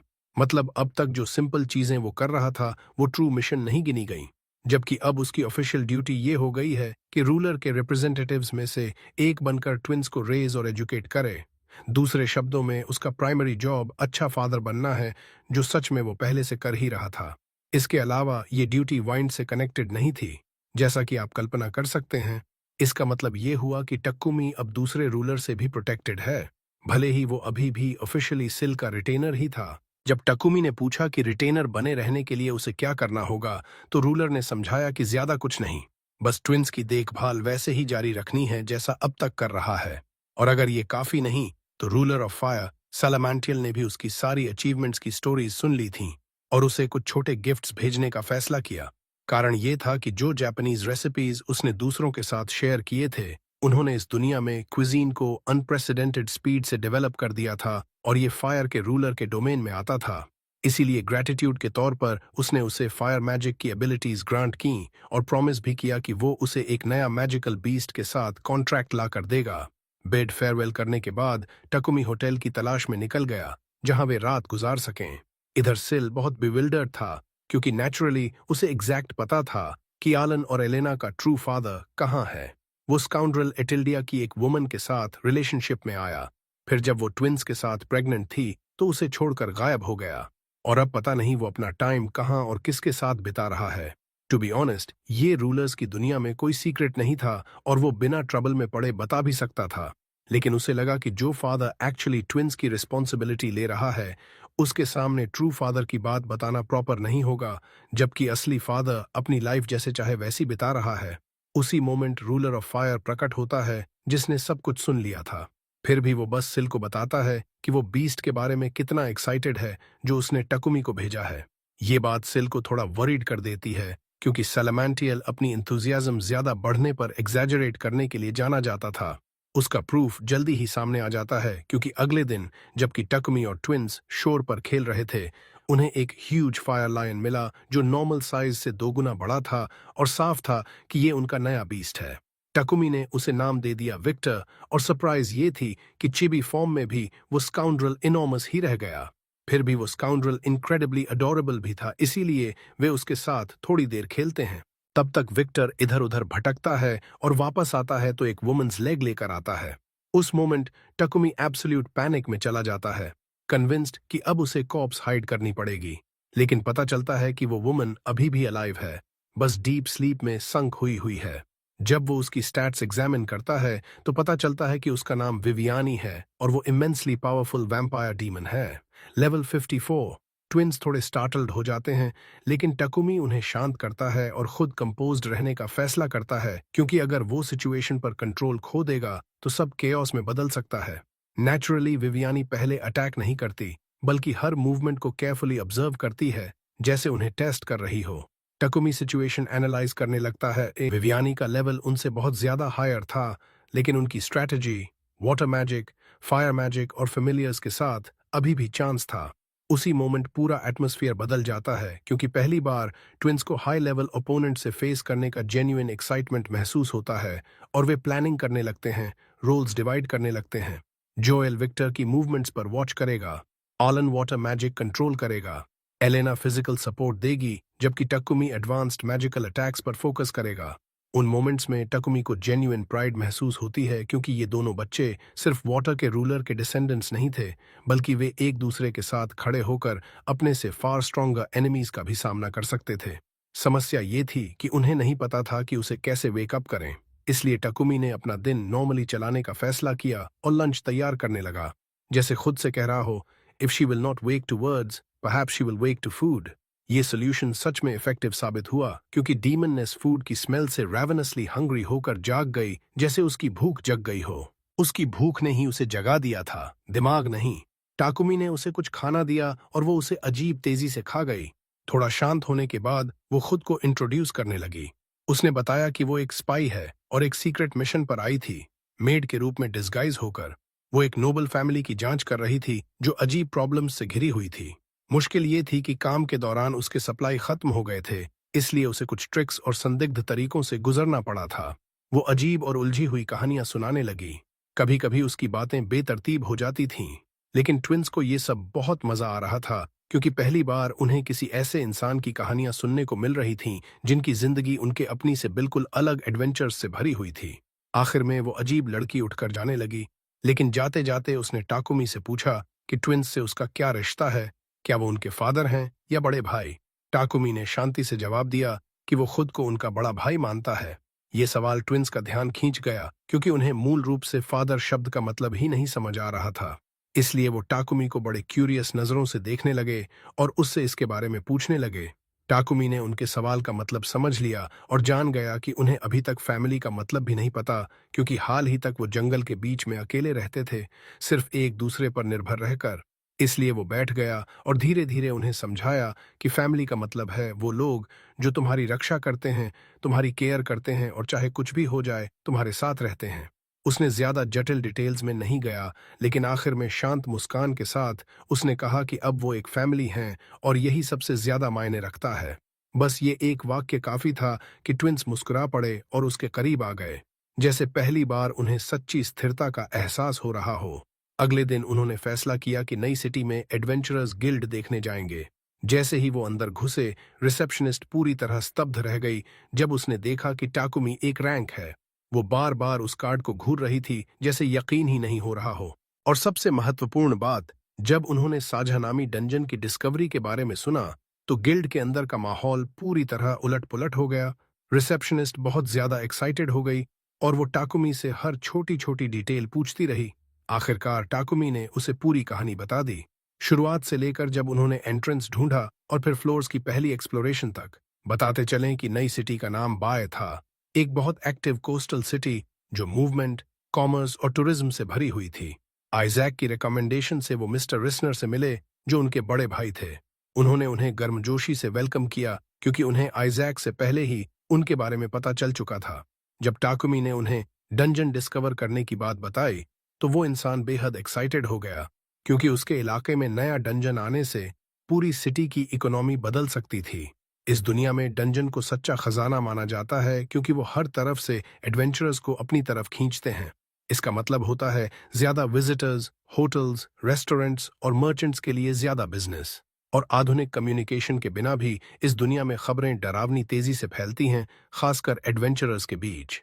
लेकिन टाकुमी अभी भी फेम से दूर रहना पसंद करता था, इसलिए उसने रिस्नर से कहा कि वो न तो उसका नाम और न ही ट्विंस का नाम ऑफिशियल रिपोर्ट्स में लिखें। रिस्नर ने उसकी इच्छा का सम्मान करते हुए हामी भर दी, लेकिन बताया कि जो रिपोर्ट्स आखिरकार किंग तक पहुंचेंगी उनमें पूरी डिटेल्स हो सकती हैं, क्योंकि वो एडमिनिस्ट्रेटिव प्रोसीजर था जिसे करना जरूरी था। मामला थोड़ा शांत हो गया जब रिस्नर ने उन्हें अपने घर पर लंच के लिए इनवाइट किया। वहां उन्होंने उनकी वाइफ ओलिविया से मुलाकात की, जो बहुत जेंटल और गर्मजोशी से वेलकम करने वाली लेडी थीं। और वहां उन्होंने उनके दो छोटे ट्विन बच्चों से भी मुलाकात की, जो बेहद प्यारे थे और जिनके नाम थियोडोर और लैटिस थे। जैसा उम्मीद थी, टाकुमी के ट्विन्स बहुत खुश हो गए, क्योंकि ये पहली बार था जब उन्हें अपनी उम्र के बच्चों से मिलने और नेचुरल तरीके से इंटरैक्ट करने का मौका मिला। शुरू में हालांकि वो बहुत शर्मीले थे, इतना कि वो टाकुमी के पीछे छिप गए और सावधानी से उनकी तरफ झांक रहे थे। उनका लुक इतना इनोसेंट था कि कोई भी कल्पना नहीं कर सकता था कि इन दो बच्चों के पास ऐसी पावर है जो किसी प्रोफेशनल एडवेंचरर को भी डरा सकती है। टाकुमी ने धीरे से आगे बढ़कर बताया कि ट्विन्स किसी से पहली बार मिलने पर नर्वस हो जाते हैं। थियोडोर और लैटिस ने स्थिति समझी और उन्होंने उनसे धीरे धीरे और बिना किसी प्रेशर के बात करना शुरू कर दिया। धीरे धीरे माहौल गर्म होता गया, खासकर जब सब टेबल पर बैठ गए। वहां टाकुमी ने मौका उठाया और एक स्पेशल डेजर्ट निकाला जो ट्विन्स को बहुत पसंद था। उसकी अपनी original recipe, slime jelly. Dessert रंग बिरंगा, ट्रांसपेरेंट और आकर्षक तरीके से चमक रहा था और उसका टेस्ट हल्का और रिफ्रेशिंग था। जैसे ही रिस्नर के बच्चों ने उसे टेस्ट किया, उनकी आंखें चमक उठीं और उन्होंने तुरंत टाकुमी से पूछा कि उन्होंने इसे कैसे बनाया। खाना और डेजर्ट ने शर्म की दीवार को जल्दी ही तोड़ दिया और जल्द ही चारों बच्चे गार्डन में साथ खेलने लगे। सिंपल गेम्स ट्राई कर रहे थे और जोर जोर से हंस रहे थे। टाकुमी दूर से उन्हें देख रहा था और उसे अजीब सा सुकून महसूस हो रहा था, जैसे वो एक झलक देख रहा हो उस साधारण जिंदगी की जो शायद होती अगर चीजें अलग तरह से हुई होती। खेलते खेलते ट्विन्स धीरे धीरे अपना दिल खोलने लगे और पहली बार अपनी उम्र के बच्चों से इंटरैक्ट करने की कोशिश कर रहे थे। और इससे उन्हें सिंपल लेकिन बहुत जरूरी चीजें सीखने को मिली, जैसे शेयरिंग, कोऑपरेटिंग और बिना डर या सावधानी के हंसना। टाकुमी उस सीन को देखकर चुपचाप मुस्कुरा रहा था। उसे लग रहा था कि जितनी थकान और खतरे वो झेल चुका था, वो इस पल के लिए काबिल थे। ट्विन्स को नॉर्मल लाइफ जीते देखना, भले ही सिर्फ थोड़ी देर के लिए। ये बात नोबलमैन को बहुत हैरान कर गई, क्योंकि हालांकि स्लाइम मटेरियल पॉइजनस नहीं था, लेकिन इस दुनिया में किसी ने कभी इसे कैंडी बनाने के बारे में नहीं सोचा था। रिस्नर ने इसे स्किल्ड मर्चेंट की नजर से देखा। आइडिया तुरंत समझ लिया और फैसला कर लिया कि वो रेसिपी को बहुत रिस्पेक्टेबल अमाउंट में खरीद लेंगे। न सिर्फ वो, बल्कि उन्होंने सर्वेंट्स को एक डेडिकेटेड जगह तैयार करने का ऑर्डर भी दे दिया और सीरियसली स्लाइम फार्म प्रोजेक्ट के बारे में सोचने लगे। कुछ ऐसा जैसे पोल्ट्री फार्म, लेकिन अंडों की जगह जेली। सच कहें तो वो इंसान ऐसा लग रहा था कि अगर चाहे तो पूरा मार्केट अपने कब्जे में ले सकता है, लेकिन वो चीजें शांति से आगे बढ़ाना पसंद करता था। खैर, रिस्नर ने उन्हें अपने मैनर में एक रूम ऑफर किया पूरे स्टे के दौरान और टाकुमी से परमिशन भी मांगी कि उसके अपने बच्चे ट्विंस के साथ खेल सकें। नेचुरली टाकुमी ने बिना हिचकिचाहट के हामी भर दी। आने वाले दिन बहुत खूबसूरत थे, खेल, हंसी और 4 बच्चों की देखभाल से भरे हुए। वे साथ में सिटी घूमते, शॉप्स में जाते, नई फूड्स टेस्ट करते और ओपन स्क्वायर्स में खेलते। दूर से कोई भी उन्हें देखकर कभी कल्पना नहीं कर सकता था कि ये बच्चे प्रोफेशनल एडवेंचरर्स से भी ज्यादा स्ट्रांग हो सकते हैं। लेकिन वो शांतिपूर्ण माहौल थोड़ा बदल गया जब रिस्नर ने उन्हें सिटी के सबसे महत्वपूर्ण मर्चेंट्स में से एक से इंट्रोड्यूस करने का फैसला किया। जैसे ही टाकुमी ने उसे देखा, उसने उसके कपड़ों पर एक फेमिलियर एम्ब्लम नोटिस किया। शुरू में उसने ज्यादा ध्यान नहीं दिया, लेकिन कुछ पलों बाद उसे याद आया कि ये वही सिंबल था जो उस शिप पर देखा था जो मरमेड विलेज के पास डूब गया था। इसलिए टाकुमी ने सावधानी से उससे इसके बारे में पूछा, बिना मरमेड्स का जिक्र किए। मर्चेंट ने कंफर्म किया कि हाँ, उसकी एक शिप समुद्र में हाल ही में डूब गई थी। सौभाग्य से क्रू के सभी सदस्य बच गए थे, लेकिन लॉस बहुत बड़ा था और कंपनी को सीरियस लीगल ट्रबल में डालने वाला था। टाकुमी, जो हमेशा खुद पर अटेंशन खींचने से बचता था, खुद को फिर से एक ऑकवर्ड स्थिति में पाया। थोड़ी हिचकिचाहट और शर्मिंदगी के बाद उसने चुपचाप मर्चेंट को बताया कि वो ही था जिसने शिप को वापस लाया था। वो इंसान वहीं फ्रीज हो गया क्योंकि शिप बहुत दूर तट से डूबा था, ऐसी जगह जहां आसानी से कोई नहीं पहुंच सकता था। फिर भी टाकुमी ने इसे ऐसे बताया जैसे कोई बहुत साधारण बात हो। बिना ज्यादा प्रिम्बल के टाकुमी ने उसे बताया कि वो शिप को सब कुछ समेत वापस कर सकता है और उसे नहीं पता कि कार्गो अभी भी यूजेबल है या नहीं। तो मर्चेंट को खुद फैसला करना होगा कि वो अच्छी कंडीशन में है या नहीं। उस पॉइंट पर मर्चेंट की आंखें लगभग डरावने तरीके से चमक उठीं, इतना कि रिस्नर ने खुद हैरानी से पूछ लिया, इस सब के बदले में तुम क्या मांगोगे? टाकुमी घबरा गया क्योंकि उसने कभी कुछ मांगने का इरादा ही नहीं रखा था। लेकिन नोबल्स और मर्चेंट्स की दुनिया में लोग अलग सोचते थे और ऐसा लगता नहीं था कि कोई इतनी बड़ी चीज बिना कंपेंसेशन के दे दे। फिर भी टाकुमी ने शिप बिना कुछ मांगे वापस कर दी। मर्चेंट ने उसे गर्मजोशी से थैंक किया और बताया कि शिप के अंदर एक बेहद रेयर फेयरी जेम था जिसे वो पूरी तरह रिकवर करने की उम्मीद छोड़ चुका था। लेकिन शिप के वापस आने से वो अपने सारे लॉसेस रिकवर कर पाया। ये स्थिति ट्विंस को कंफ्यूज कर गई क्योंकि उन्हें समझ नहीं आ रहा था कि कोई चीज मालिक को बिना पेमेंट मांगे क्यों लौटा दे। टाकुमी ने मौके का फायदा उठाया और उन्हें एक महत्वपूर्ण लेसन सिखाया कि चोरी गलत है और जो कुछ भी वो पाएं जो उनका नहीं है, उसे मालिक को वापस करना चाहिए, चाहे वो कितना भी छोटा हो। हालांकि टाकुमी ने कुछ नहीं मांगा था, फिर भी मर्चेंट ने उसे रिवॉर्ड देने पर जोर दिया और उसे अपनी कंपनी के प्रोडक्ट्स का फुल टूर ऑफर किया। उस टूर में बहुत रेयर आइटम्स थे, जिनमें सबसे महत्वपूर्ण कॉफी था, जो कैफीन लव करने वालों के लिए सच्चा खजाना थी। उसने उसे लग्जरी स्पाइसेस का कलेक्शन भी दिया, जिस पॉइंट पर टाकुमी ने घोषणा कर दी कि वो खुद डिनर तैयार करेगा और मेन डिश करी होगी। नतीजा नेचुरली वैसा ही था जैसा उम्मीद था। मैनर में हर कोई खाने के टेस्ट से पूरी तरह शॉक हो गया, यहाँ तक कि शेफ खुद लगभग घुटनों के बल टाकुमी के सामने गिर पड़ा और उससे अप्रेंटिस बनने की भीख मांगने लगा। टाकुमी हंसा और बोला कि वो एक एडवेंचरर है, शेफ नहीं, और जो कुछ वो जानता है वो सिर्फ अपनी होमलैंड की कुछ रेसिपीज हैं। नए बेकर के साथ भी यही हुआ, जो उन अजीब रेसिपीज से स्तब्ध था और उन्हें यूज करने के लिए कुछ भी करने को तैयार था। कुछ समय बाद टाकुमी को थोड़ा गिल्ट फील होने लगा कि वो अपने फैमिलियर्स को इतनी देर अकेला छोड़ दिया है, इसलिए उसने दोपहर में उन्हें वॉक पर ले जाने का फैसला किया। लेकिन वो शांतिपूर्ण सैर जल्द ही उलट पुलट हो गई जब उसे कुछ ठगों का ग्रुप मिला जो उसे मारने, बच्चों को किडनैप करने और ब्लैक मार्केट में बेचने का इरादा रखते थे। नेचुरली बैटल शुरू होते ही तय हो गई थी। ठगों को तेजी से हरा दिया गया। टाकुमी वहां नहीं रुका, बल्कि उनकी हाइडआउट तक ट्रैक किया, बाकी गैंग को भी मिटा दिया, किडनैप की गई महिलाओं को फ्री किया और वो सारा पैसा ले लिया जो वो छिपा कर रखे थे। उसके बाद उन्होंने ब्लैकस्मिथ से ऑर्डर किए गए पेंडेंट्स और इक्विपमेंट कलेक्ट किए, क्योंकि उन्हें डंजन के बाकी हिस्से एक्सप्लोर करने के लिए जरूरत थी। ये काम पूरा होने के बाद और मरमेड्स से अपने फैमिलियर्स के लिए नए ब्रेसलेट्स रिक्वेस्ट करने के बाद वो उस जगह वापस लौटे जहां से ज्यादा फ्लोर्स ओपन करना शुरू किया। नेचुरली इससे नए और लगातार बैटल्स में खींच लिया गया और सवाल ये था कि क्या वो हार सकते हैं। ऐसा कुछ नहीं, उल्टा वो पूरी आसानी से आगे बढ़े और जब ट्रैप में फंसे भी तो सिर्फ मामूली मुश्किल से निकल आए, जैसे फेट खुद उनका साथ दे रही हो। जब आखिरकार वो बॉस चैम्बर पहुंचे तो पता चला कि बॉस कोई और नहीं बल्कि एक छोटा क्राकेन था, और अगर ये छोटा था तो बड़ा वाला कैसा होगा। खैर, उन्हें उस मॉन्स्टर का सामना करना पड़ा जिसकी टेंटिकल्स लगभग हर अटैक के बाद रिजेनरेट हो जाती थीं, जिससे लगता था कि ये दुश्मन कभी हार नहीं सकता। लेकिन पता चला कि इसकी एक वीकनेस थी, इसे overwhelming number of consecutive attacks से अटैक करना पड़ता था ताकि उसे लिम्ब्स रिजेनरेट करने का चांस ही न मिले। और ठीक यही उन्होंने किया। टीम के हर मेंबर ने अपनी पूरी स्ट्रेंथ फाइनल असॉल्ट में झोंक दी और उन्होंने अपने अलग अलग एलिमेंट्स को भी साथ में कंबाइन किया।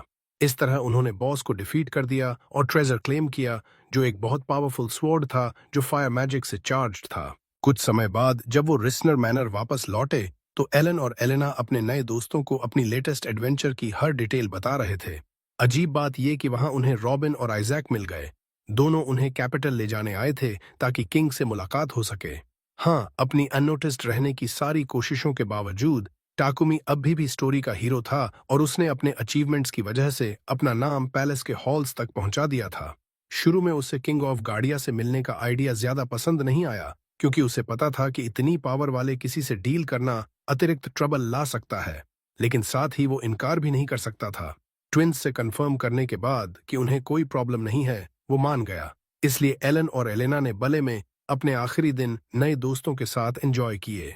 उसी समय टाकुमी ने रॉबिन, आइजैक और रिस्नर के साथ बातचीत के दौरान एक बहुत इमोशनल मोमेंट गुजारा, जब उन्होंने उसे बताया कि हालांकि ब्लड से रिलेटेड नहीं है, लेकिन ट्विंस के साथ उसने जो फैमिली बनाई है वो उन्होंने कभी देखी सबसे खूबसूरत फैमिलीज में से एक है। धीरे धीरे टाकुमी पिछले महीनों में एलन और एलेना के साथ जो कुछ भी गुजरा था वो सब याद करने लगा और उसकी आंखों से आंसू बहने लगे जब उसे एहसास हुआ कि जैसे उसने उनकी रक्षा की और शायद उन्हें एक डरावने फेट से बचाया, वैसे ही उन्होंने भी उसकी जिंदगी पूरी तरह बदल दी है। अगले दिन आखिरकार कैपिटल जाने का समय आ गया। हालांकि ट्विंस ने शुरू में जोर दिया कि वो पीछे रह जाएं ताकि नए दोस्तों से अलग न होना पड़े, लेकिन उन्हें समझ आ गया कि अल्टरनेटिव का मतलब टाकुमी से अलग होना होगा और वो कभी नहीं होने देंगे। इसलिए उनकी कैपिटल की यात्रा शुरू हो गई, जहां नई चुनौतियां उनका इंतजार कर रही थीं और उनसे भी बड़ी चीजें। यह कहानी के एडवेंचर्स का अंत है। हम उम्मीद करते हैं कि आपको यह पसंद आई और आपने इसे एडमायर किया। अगर आप सेकंड सीजन चाहते हो तो कमेंट्स में जरूर बताना और जाने से पहले लाइक बटन दबाना न भूलना, हमें सपोर्ट करने के लिए। सब्सक्राइब कर लो ताकि चैनल पर आने वाले और एपिसोड्स फॉलो कर सको। नोटिफिकेशन बेल एक्टिवेट कर दो जिससे हर नई एनिमे रिलीज की नोटिफिकेशन आपको मिल जाए।